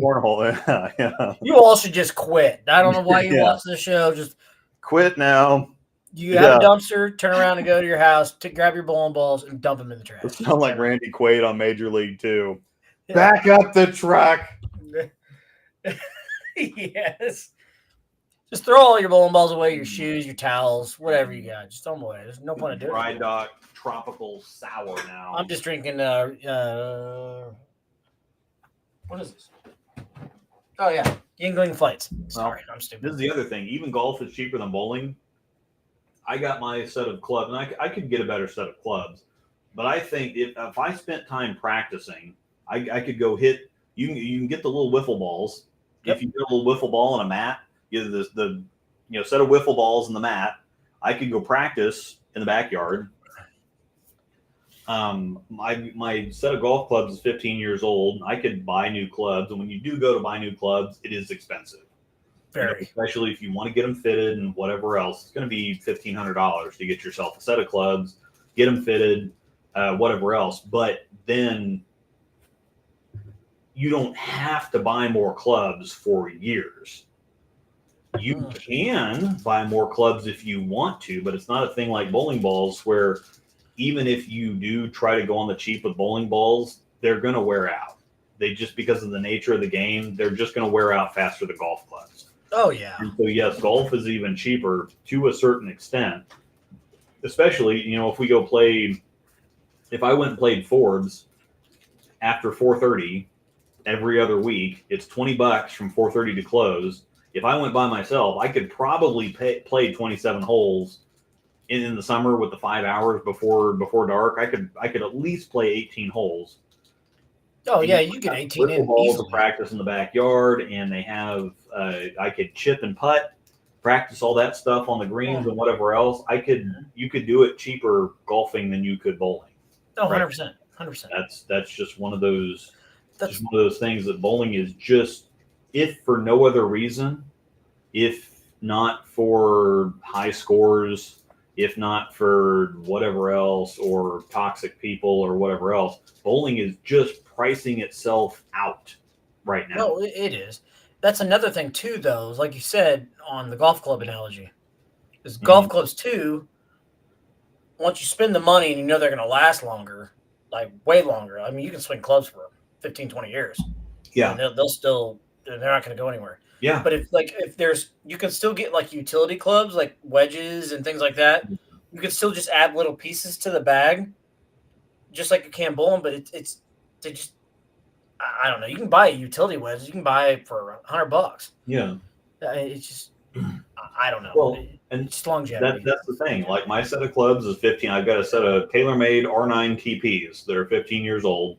And if I learn how to swing them better, and when I do swing them good, they're still pretty good clubs and they're 15 years old. You just are not going to get a 15. You're just not going to use of course, I haven't used them a whole lot. Yeah. I did buy them 15 years ago though. And so I used to play golf more. I didn't ever used to play it a lot, but I used to play it more. I've been playing a lot here lately. But I swing. What do I swing? Oh, TaylorMade arrow burners are what I swing. So they're not, new. Right? They weren't new. They were brand new when I bought them. I got them for a good deal. They were brand new when I bought them, but they weren't like just came out the newest TaylorMade club.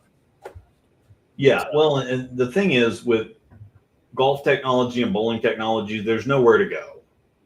The problem is that golf clubs last significantly longer than bowling balls do.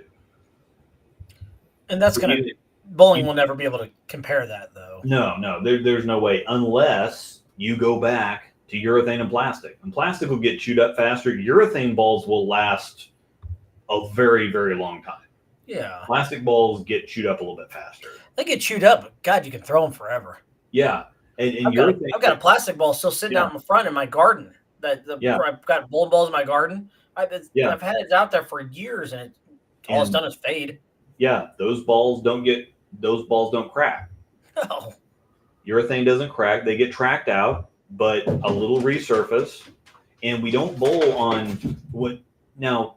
I remember Anthony Judd telling me this. He said that his dad would buy him a new ball as soon as he could get his track the size of a dime, because that meant that you were consistent back then. You bowl on wood lanes, and so you always got those little fleck marks in the track. Yep. And so if your track if you were consistent, then that track mark on that ball would be the size of a dime or smaller. That was part of a mark of being a better or more consistent bowler. A lot of that was Guardian back on those wood lanes. Yeah, and that's the thing is we bowl on synthetics now, and so you're not going to get the same kind of wear unless you get the machine chunking balls up. But urethane is still even more resistant to that type of thing. And if the balls are less reactive, the wear and tear on the bowling ball, if the bowling ball's not doing much, it really doesn't matter as much. Missiles down here. What you doing? You want to go outside, Skeeter? See, my feelings wouldn't even be hurt if they just said urethane balls only. And we just throw urethane. Everybody throws urethane. Fine. Well, see, I'm actually going to throw. I'm going to on Friday nights this year in the mixed league. I'm going to take my black hammer, my 78 black hammer, and my spare ball, and I'm going to do that the entire year. I think people would be a whole lot happier with it than they think that they would. I'm going to see what happens. Now I'm kind of, I'm going to compete in the scratch league to the best of my ability, but I'm just going to throw my black hammer and my plastic ball because it's a mixed league and I'm a lefty, so nobody's going to care. Well, is that just to work with urethane or what? No, it's just to see. It's just to simplify things. I'm not going to drag 6 bowling balls into the bowling alley. I'm just going to carry in a 2-ball tote and my backpack, and I'm just going to bowl. I'm going to see what I can actually do. Bring a triple roller at least. Bring plastic and at least 2 urethane balls. Yeah, 2 Yeah, maybe I'll bring 2 urethanes. I'll do go like a purple and a 70 I'll do a black and a purple. Yeah, black and purple. Yeah, got to have purple with you at least if you're gonna do all that. Come on now. Simplify it, strip the nonsense away, see if it actually is fun or if it's just like, oh, this is actually kind of boring without reactive balls. But cornhole technically is kind of boring because all you do is you just throw a bag at a board. Oh, it's boring. Now, it's one of those things that's kind of like we're talking about hockey here.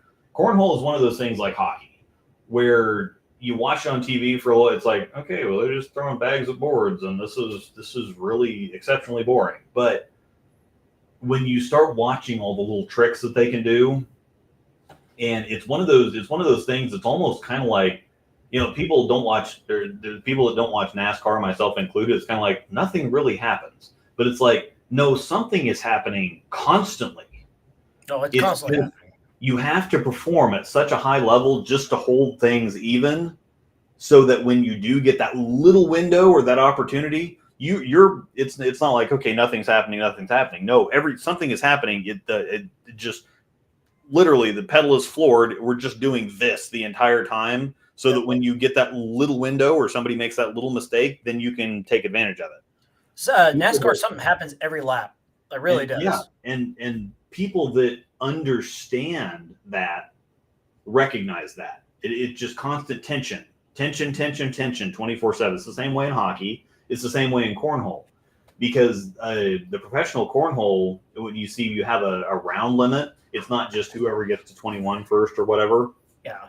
You have a round limit. You have 10 rounds, and whoever has the highest score at the end of 10 is done. And just watching it, it's like, okay, well, they pushed. Oh, this team got 2 points this round. And then the chess match starts happening. And then you have to consistently and constantly make good shot. And if somebody messes up once or a bag gets off to the side, and it's like, well, they're not going to be able to pull that one in. So then somebody else has to block. And then somebody else has to pull a bag over the top, or somebody has to flop something, or somebody just has to airmail something straight into the hole or whatever else. Once you pay a little bit more attention, cornhole is riveting. It's one of those things. It is.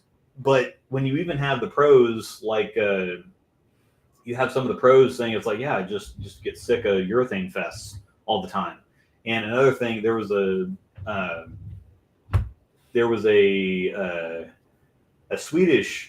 female Swedish bowler that put something on about the Purple Hammer. What are you doing, Buck? I hear about the Purple Hammer, and I guess over in Europe it's a lot bigger problem because it's just Purple Hammer it's a Purple Hammer world. If you think urethane and whatever else is bad over here, it's a Purple Hammer world over there.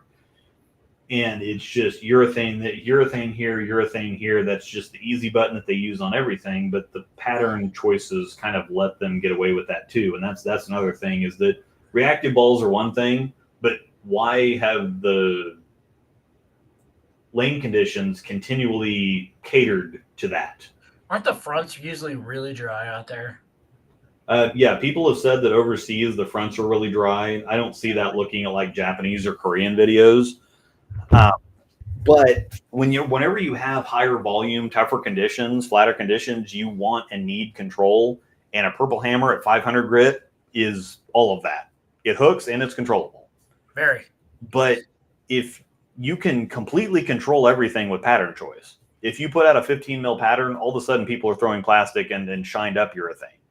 But they put out 30 mil 2-to-1 shots, people are going to be throwing Purple Hammers. That's just what's going to happen. Unless they're outlawed like they are on the PBA, but then the PBA still has fairly easy patterns. Right. I'm the weird one though, because like I don't get to throw it very much. Yeah. I mean, my game just doesn't call for it very much unless we're bowling on something like 37 full. It's just something short usually. Yeah. I enjoy when I get to throw it. I really do, because it's just something different. You know what I mean?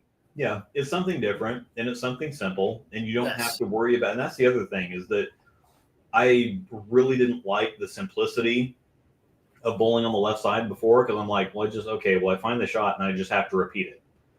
But there is a certain challenge in having to continue to execute over and over again, because I can't use on the right side. I could use my head a whole lot more, because I could stay ahead of moves, I could make good ball choices, I could whatever else.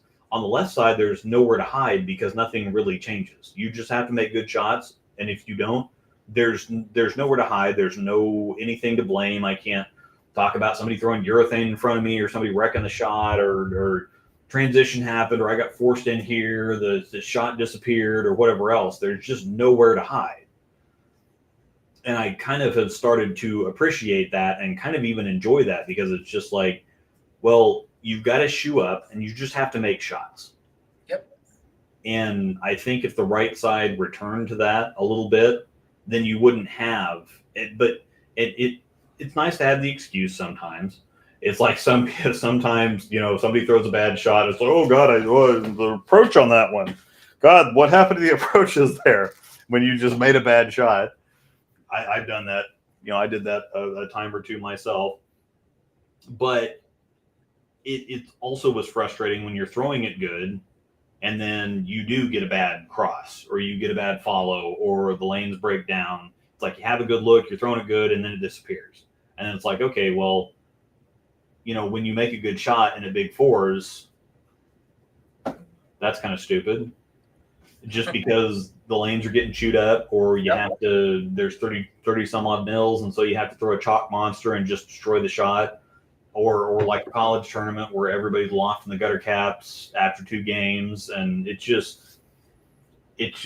would be a whole lot nicer if you could just line up and it was your performance that made or broke your result. Yes. Instead of all these extra outside factors that contribute. Instead of having, okay, well, I was following somebody throwing urethane all day and they just screwed the pattern. I didn't have a chance. Or, you know, the left side was easy. We just couldn't keep up with the scoring pace, or the opposite of that, or whatever else. If you could just line up and bowl, and the better bowlers came out on top more often, rather than, oh, somebody matched up, or somebody had a good cross, or somebody had good this, or somebody had favorable this, or somebody got screwed by this, or whatever else. It sucks when so many extra outside factors contribute more heavily to your success than your own performance does. Right.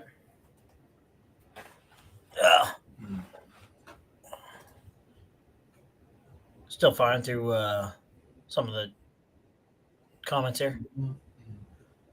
I think I'm going to step away for a moment and release some water. Mm-hmm. I'll return in a moment. All right. The general process of buying a new bowling ball sucks too. There's nothing demo days around, and even then it's not fit or laid out for what would best benefit from. Yeah. And that's just like with demo golf clubs, sure, they may not be perfectly like fit to your length or whatever, but you can choke up a little bit. You can work with a golf club that doesn't quite fit perfectly a whole lot easier than you can work with a bowling ball that doesn't fit. They have several different kind of spans that are close. They have generic layouts on the stuff. Most of the time they're not. They drill them and you throw them out of the box, and the dull stuff shines up after the first demo day, and then after that they're all just shiny. And bowling balls come out so fast anymore that even if you do have a couple demo days a year in your area, you're missing most of people's product lines. You just kind of get, okay, we'll just happen to see this one here while it's here and whatever else. And the other thing too is that bowling is so complicated, and you can have pro shops out there that have no idea what they're talking about. Because a lot of bowling pro shops, you can't make money in them, and so you don't have actual good professionals in pro shops. You have 60 and 70-year-old hobbyists that just do it for fun. They're tired. You see the kind of people that would show up on a Gordon Ramsay Kitchen Nightmares, or, well, I'm retired and I thought it'd be good to run a restaurant. So now I run a restaurant, never had any restaurant experience, not a chef, whatever else, but I'm doing this now. That's what the majority of pro shops are like. Because you can't make money in a pro shop. That's another thing, is that bowling is ridiculously expensive already, but they're not making anywhere near the amount of money that they should be comparatively. Like you go to Under Armour and you buy a golf shirt or something that maybe cost them $1 or $2, and you pay them $1 or $2 to manufacture, and you pay $50, $60, $70 for it. You pay $3 for a 32-ounce pop at the bowling alley that costs them literally like 15 cents. Bowling balls, however, like the top of the line stuff right now, like the Motive stuff, I think is the most expensive. So like Jackal line stuff, that will cost your pro shop $150 to $170 to then turn around and sell you for $215 or $220. Oh God, it's more than that. Yeah. After you include drilling and everything, you're in and out of that bowl at probably over $300 after tax. You should be. Yep. So you should be. So what bowling balls should be going for at a minimum? They now most of the time businesses, if your profit margin is, or if your cost is over 30%, so if you spend $3 on something, you should be selling it for like 10. If you're not getting those kind of margins, you're just going out of business, and that's what they've said several times on Restaurant Impossible and whatever else. I know it varies a little bit from business to business, but if your food cost is over 30%, you're just going out of business. You just are. Most of the time, bowling alleys pro shops run over 50% cost.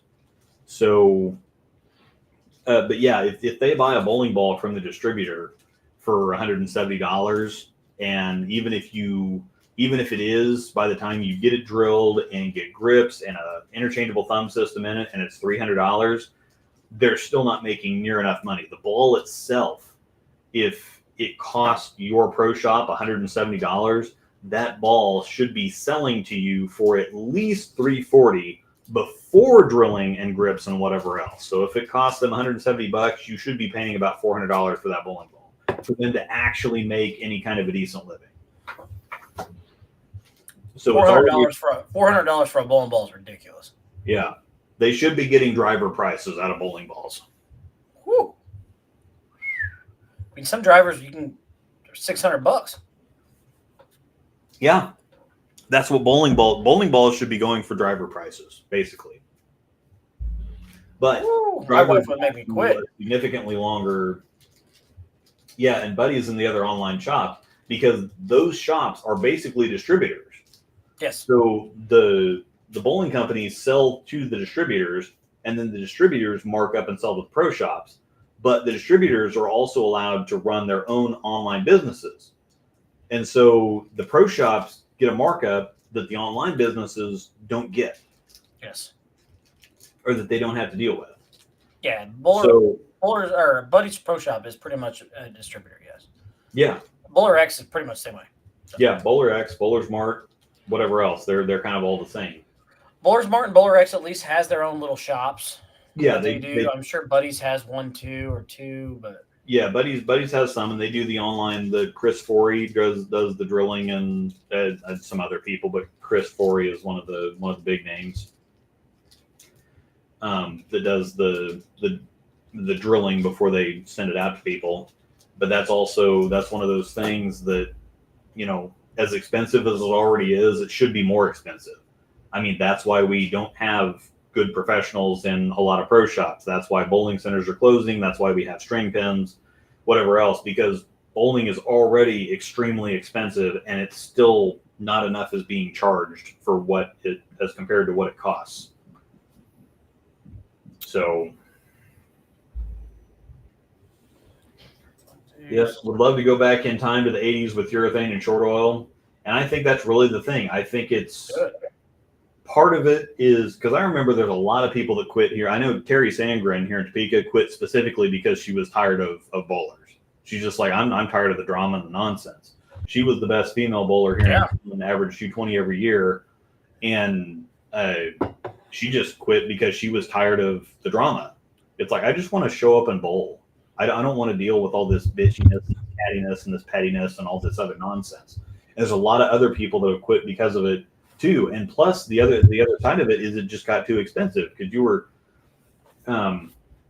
somebody here locally that hasn't bowled for a while said he wanted to get back in. He made a post the other day saying he wanted to get back in with kind of the bowling clique in Topeka. Again, there's really not one anymore.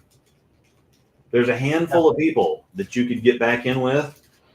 Crouch, Gentry, Paul Seth, Trevor, you. That's it. I mean, who is there after that? That's it. And, you know, I mean, that's it. I mean, And I bowl here one night a week. So you'd have to come to be back in the legitimate, like, top tier bowlers. I'm not trying to throw smoke at anybody else or throw shade at anybody else. Guys that actually do stuff. Like, yeah, not just, hey, we're gonna go bowl this random tournament out here. Yeah. Not just show up to league. You're talking about if you want to get back in with some legitimate bowlers that bowl competitively, that want to bowl competitively, not just kind of show up a league and put up the scores here and there. You have to go to Lawrence to kind of find that. And nobody's gonna.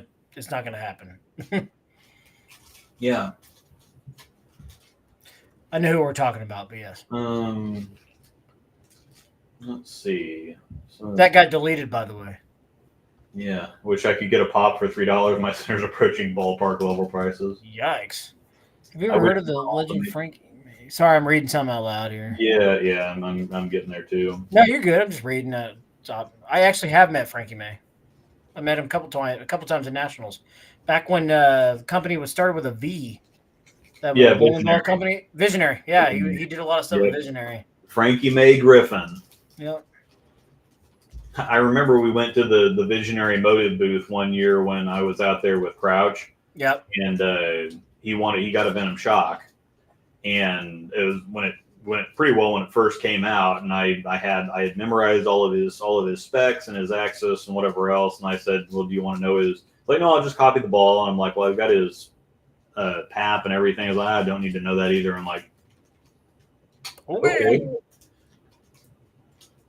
But it was a Venom Shock, so yeah. Some pro shops around me are trying to make money as they're charging $90 to $100 for drilling with grips and it.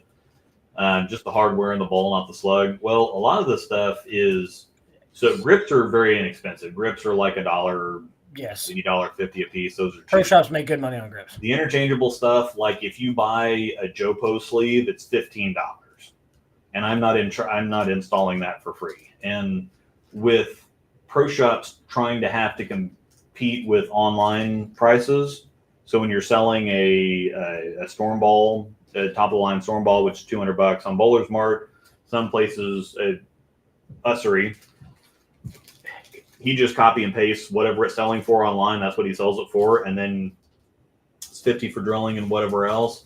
So yeah, it would be $15 for a set of grips, and it would be 20, 25-ish for an interchangeable sleeve in the ball, and then $50 to drill it. So you're looking at $85, $90 with tax for most of this stuff. And 90 to 100, that's the only place they're getting money from, because for the storm balls that are going for $200 online, the distributor price, even at a good price, a very high ordering it, Anchorman in Kansas City used to have different tiers based on how much you ordered from them a year. It was more expensive the less you ordered, but if you ordered a bunch, you got on this lower tier where you could get stuff for cheaper. But the top of the line balls, back when I was in a shop 7-8 years ago, was still $150, $160. I'm sure that they're more than that now. So a top of the line storm ball is probably $160 from distributors. You're selling it for $200. You're not making anything on that ball, so you have to charge a bunch for drilling and the inserts and stuff like that. Huh?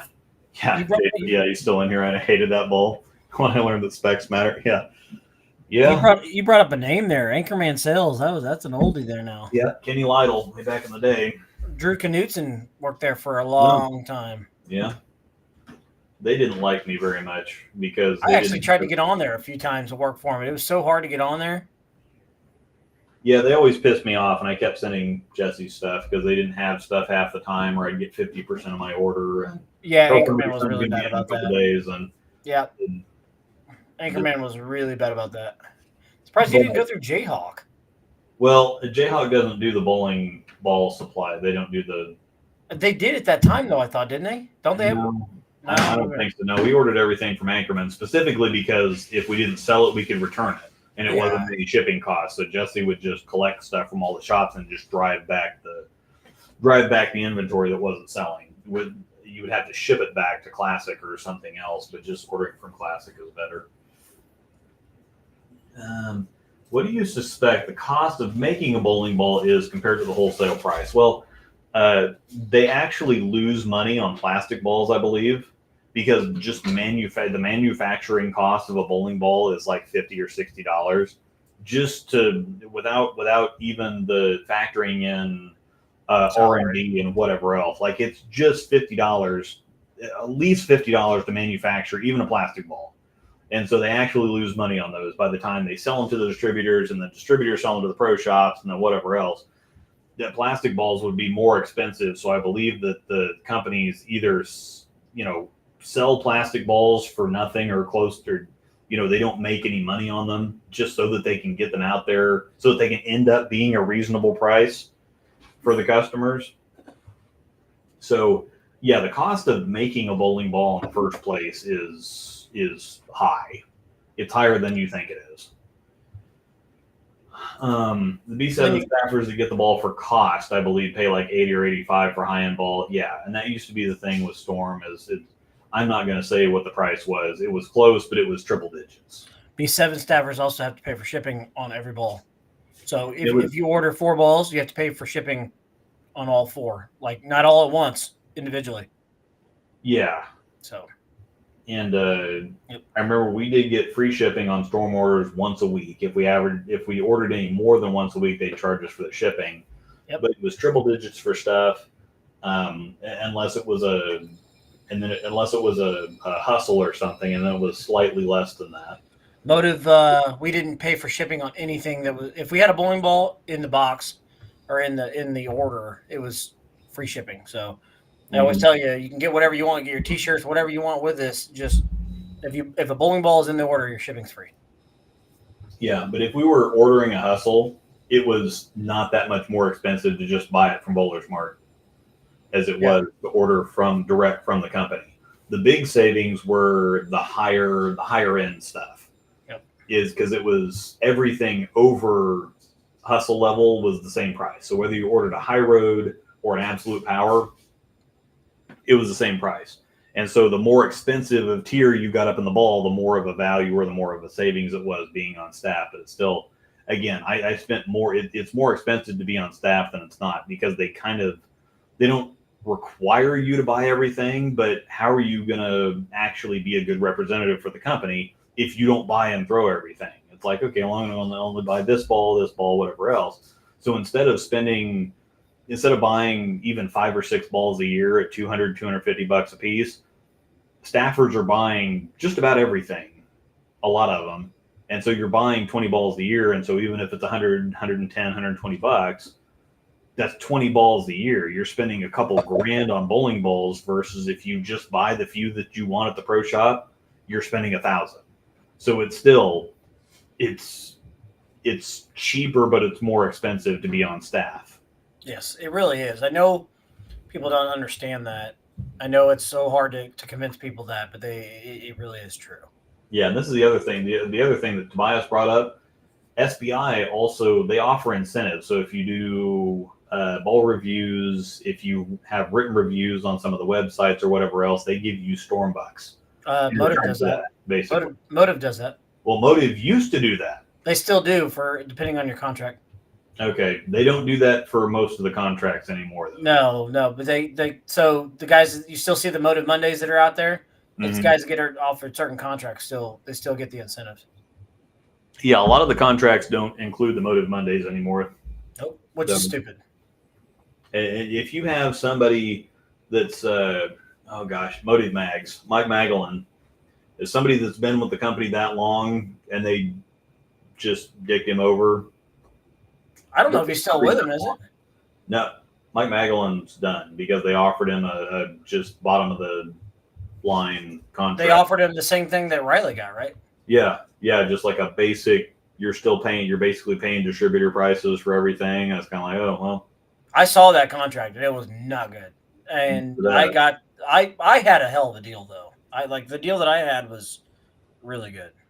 I mean, I was getting auto shipped everything to my porch. So Yeah. But yeah, some of these, well, the staffers get all the balls so that they can know what they do, so that they can be a representative for the company and be able to tell people, okay, yes, I've thrown this ball. It does this. It compares to this ball this way. But it's yeah, just everybody, salesmen they make money off of. yeah, and everybody thinks that they have to brown nose on everything. Oh my God, this ball is so great, and this next ball in my bag. They think that they have to do this in order to continue to get their contract, which costs them more than they think it costs them, because they just have to have the prestige and the notoriety of saying that they're a staffer with a certain company. It's a lot more work than what it really should be. Yeah. Yes, Tobias again. Yes, that's Yeah. Fact. And that's the other thing too, is that staffers are Storm's best marketing, and they told us once upon a time. I probably shouldn't say this, but I'm going to say it anyway. They reserve 1/3 of every batch of bowling balls for the staffers. Yeah. So what that tells me is that staffers make up 1/3 of their business. Well, yeah. So if they're guaranteed sales, staffers or whatever, yeah, guaranteed. So, it's guaranteed money. I mean, it is what it is. If a staffer doesn't have an auto ship on his deal, 90% of the time they're going to buy everything you release. Yeah, yeah. And there's a whole lot of staffers that don't actually do that. And this is the thing, is that they've figured out, a lot of the Storm staffers don't do the incentives because they figured out it's a whole lot easier to just spend the 3 digits on the bowling ball and not dick with the reviews and all this other stuff. I hated doing the web reviews. It was they give us $5 a pop to post on Bowler's Mart and Bowler X, or not Bowler X, Buddy's Pro Shop, whatever else. But it was like in Facebook, and it was worth like $5 a pop. They had 8 sites, so it was like $40 a ball. I'm like, okay, I'll go ahead and do that. We got the same thing, $5 a ball.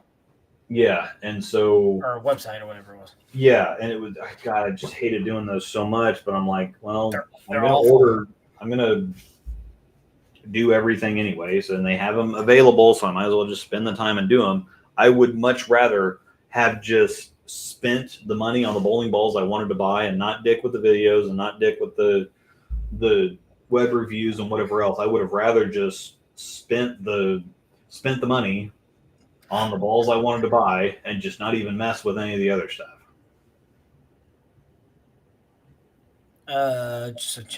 Staffers can be the best or the worst. The marketing depend on the staffer. Yeah, I mean, it's true. Yep, exactly this. It's not worth your time to dick with the extra stuff. Just buy the balls. It's so much cheaper and easier that way, because the reviews that I do most of the time take, I don't know, 5, 6. I would rather have the time than Now, my channel's big enough now that most of the time between and especially when I was getting comp the stuff, so I would comp the balls, I would be able to get incentives for the balls, and I get the $50 or $75 worth of YouTube revenue. So it was worth it for me to do it. For anybody else, absolutely not. Absolutely not. Just buy the balls and move on. So my question is that good or bad that when it comes to the staffer thing about 1/3, it's good. I mean, that's guaranteed money for them. It's good for the company. Now, it's a little scary for the industry in general, because if you're 1,500 staffers or whatever they have now, if that is 1/3 of your business, that's terrifying. And that's what we were talking about earlier when it comes to the bowling industry stuff, is that it's so cost prohibitive. And I don't blame the manufacturers for doing what they have to do to continue to keep their employees employed and to continue running their business. I don't blame them in the least. They're just doing what is in their best interest. And the manufacturers are a big part of the reason that the youth are going so nuts, that the youth have such a good situation right now. they're supporting bowling. The manufacturers are kind of the beating heart of competitive bowling right now. They're supporting, sure, they're selling bowling balls and whatever else, but they're putting so much effort back into competitive bowling that if the manufacturers tanked, competitive bowling would fail instantly.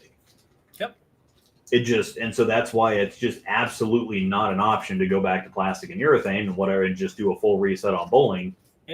But the additional problem is that it's eventually just going to bleed everything dry. It's just at some certain point, everything's going to come to a screeching halt because USBC membership is going down. The PBA has their league bowler membership thing that they're trying, but nobody likes Bolero.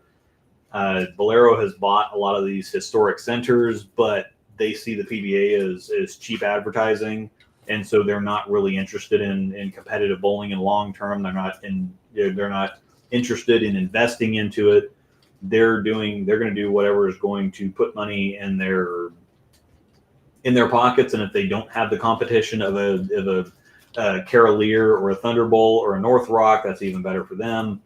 They can use it to help the PBA with their cheap advertising or whatever else. And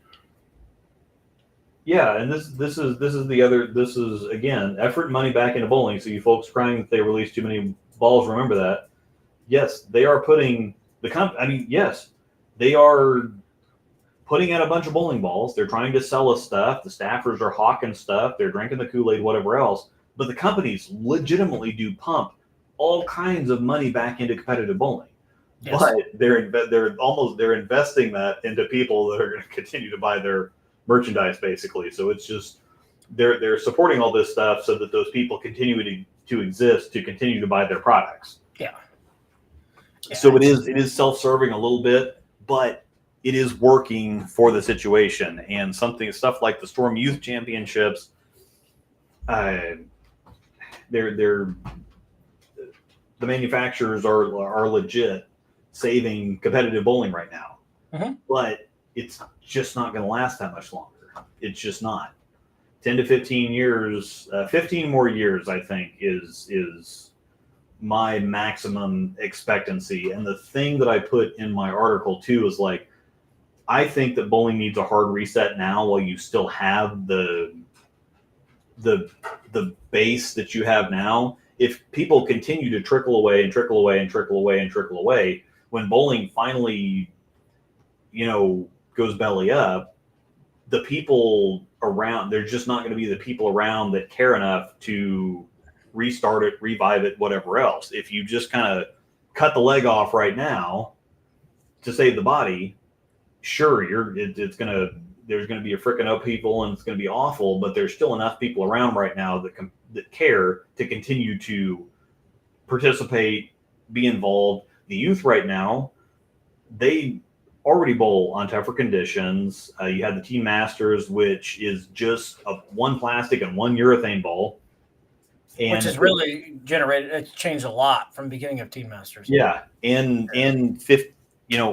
again, 15 mil patterns and 27 foot patterns and whatever else. That's where I think bowling actually needs to be at to start to gain respect again, to get back to that simplicity where bowling is still going to be expensive to participate in.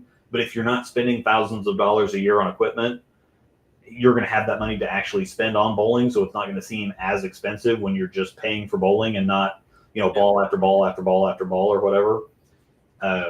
You're going to have more similarity between the left and right sides of the lane. Following somebody throwing urethane, everybody's going to be throwing urethane, so that's not that big of a deal. The lanes aren't going to transition as fast, so you're not going to have to worry about all this extra nonsense that people bitch and whine and complain about, and it's not going to be super expensive, so people are going to be able to get back into it. They're going to be able to participate more. But what are we talking about, Buck Fox? Hi, buddy. Woof. Woof. But yeah, I mean, well, hi Pickles. Hi Pig Dog. I know, you're the pig dog. Oh no, Puggles dog. Oh gosh, it's a pigs. What are you talking about? I know. I mean, it's gonna be close to 10. I could see anywhere in that 10 to 15 number, unless we can find a way to really flip this to 360. Because I mean, we have sanctioned string pins now.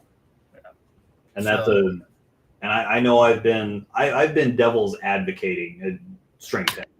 I'm not actually in favor of string pins or think that they're good for bowling. I'll bowl on them if I have to. We're going to check them because they will have them in the den at Aaron's. I think that's a fair compromise for them too, because the den is really practice for Avila, and it's like their birthday party room thing. So I can see where it makes sense to put string pins in there and then still leave the rest of the center free fall. Yep. I'm completely okay with that. We'll get to bowl on them and check them out for the Friday night KCO, because they will have been installed by then.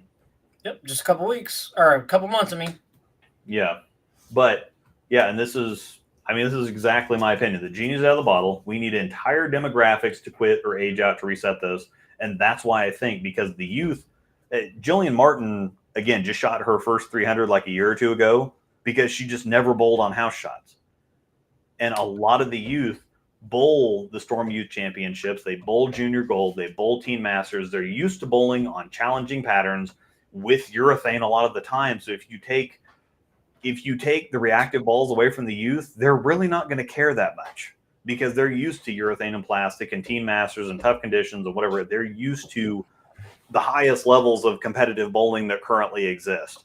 The people that are going to have the problem with it are the adult bowlers and the current professional bowlers and the whatever else. The professional bowlers are not going to care, because a lot of them, they don't care. They really don't care what they're throwing. And I think if a lot of them didn't have to hawk all these new reactive balls, they was like, fine, screw it, whatever else. A lot of them throw urethane anyway. Yep. That's why urethane was such a big deal and why it's been so hotly talked about. It just, if we had 15 mil patterns, they just wouldn't be throwing them at 500 grip. So, holy crap, it's 8:07 already. yeah. So we need to kind of hop off of this thing. And I just realized what time it was. I thought we were still like 7:30. no, we didn't really talk so much about the topic, but we had a lot of people in here and a lot of people throwing some good stuff out. And I think people like when we just talk the nuts and bolts. Yeah, and that's what I The like behind to the do. scenes stuff that a lot of people don't really talk about, and it's just a reality of the sport type of thing, and part of me wanting to just take a urethane ball and a plastic ball to league is I just kind of want to personally reset and get away from all the gunk and the nonsense. And I'm sitting here staring at like 75 balls on all these racks in the basement, and it's kind of like, it's fun to throw different reactive balls.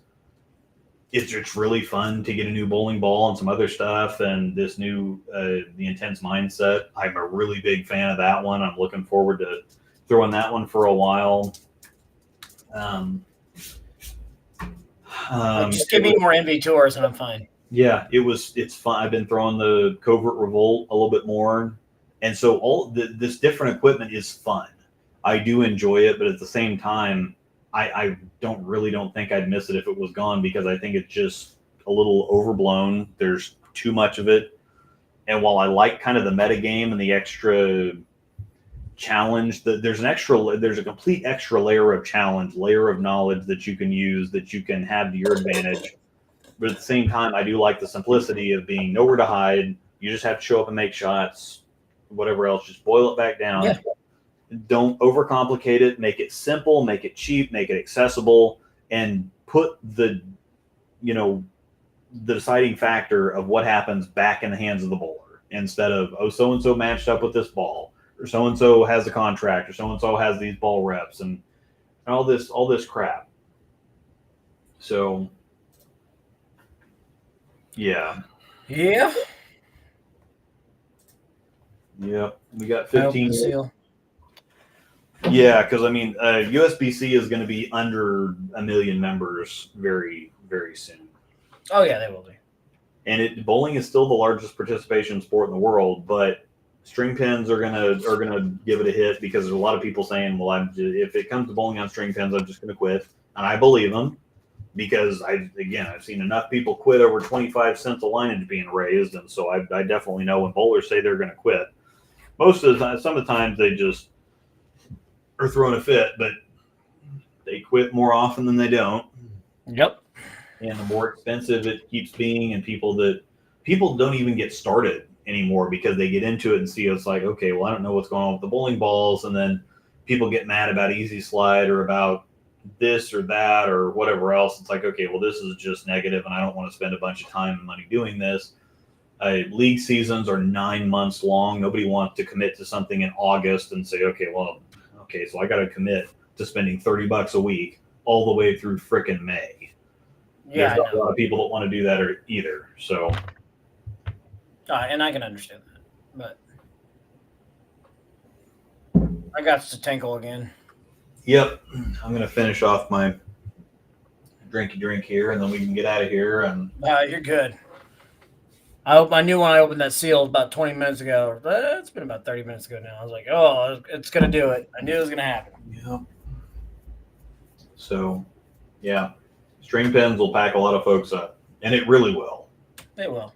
It really will. And again, I'll bowl on them if I have to. And I kind of enjoy the difference. It's like, okay, they're here. If I have to bowl on them, I'll bowl on them. They're going to be different. Like, I kind of enjoy bowling on twister pins.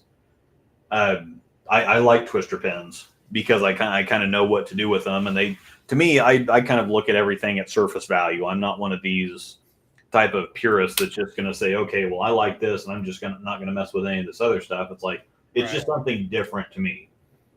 And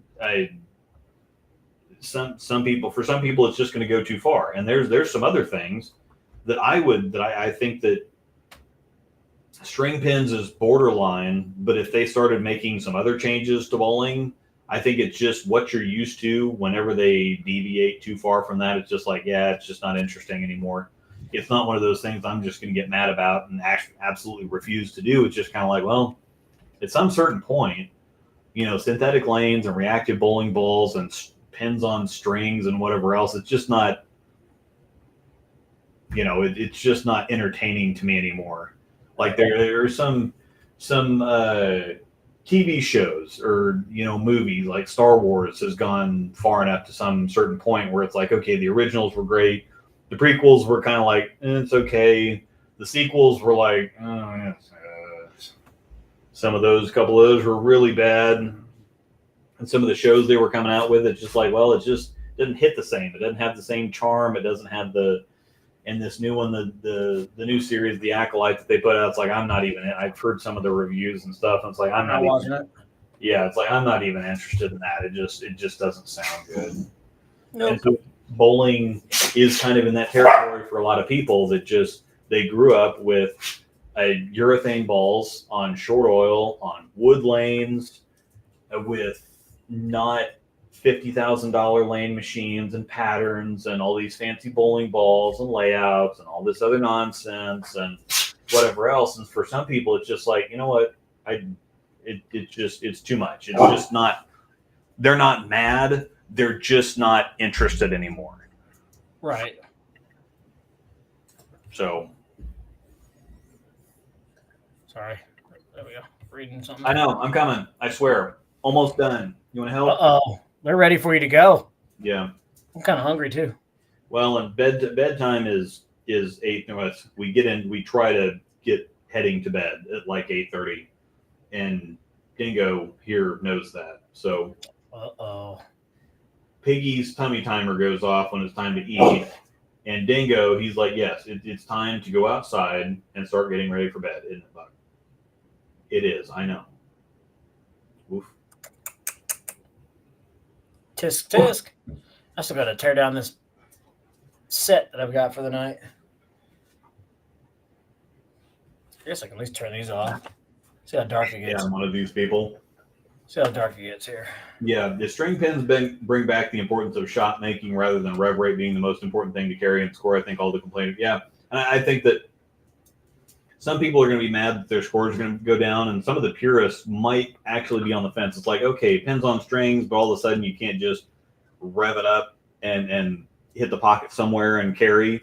The purists might actually have some kind of it might be a very weird type of thing. Being mad is better than being disinterested because, yes, if you're mad, that means you still care. If you just lose interest, it's like, I don't even care anymore. I don't care enough to get mad anymore. So Yep. that is a good point. Yep. Show is. All right, I'm done. We're over time, but it was interesting. Thanks everybody for hanging out. Any last words other than got to get off of here and go? No. Hi, Puggles. I know you guys want to go outside. Thank you, everybody, as always. Yeah, it's a good Rosedale show. 10 Haas 10 will save you 10% off at coolwick.com.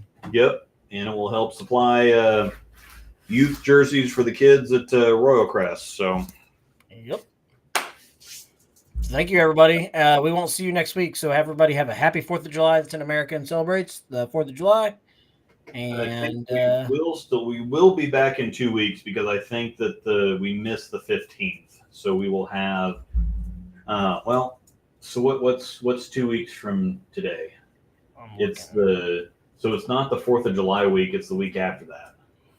What is that? So, 15th minus 7 is the 8th. So yeah, we will be here on the 8th because that's after 4th of July weekend, but it's before we leave for Vegas. So yes, we'll be here on the 8th then. Okay. We're going to go practice at some point on some kind of nationals pattern. And so that'll be the week before we leave for nationals. So I might have some kind of a nationals preview for our group specifically, but sweet. And we might be able to talk some random pro into showing up and having a couple drinks with us. So sweet. Yeah. So thanks everybody for hanging out. It was fun. Appreciate it. And we'll see you in a couple weeks.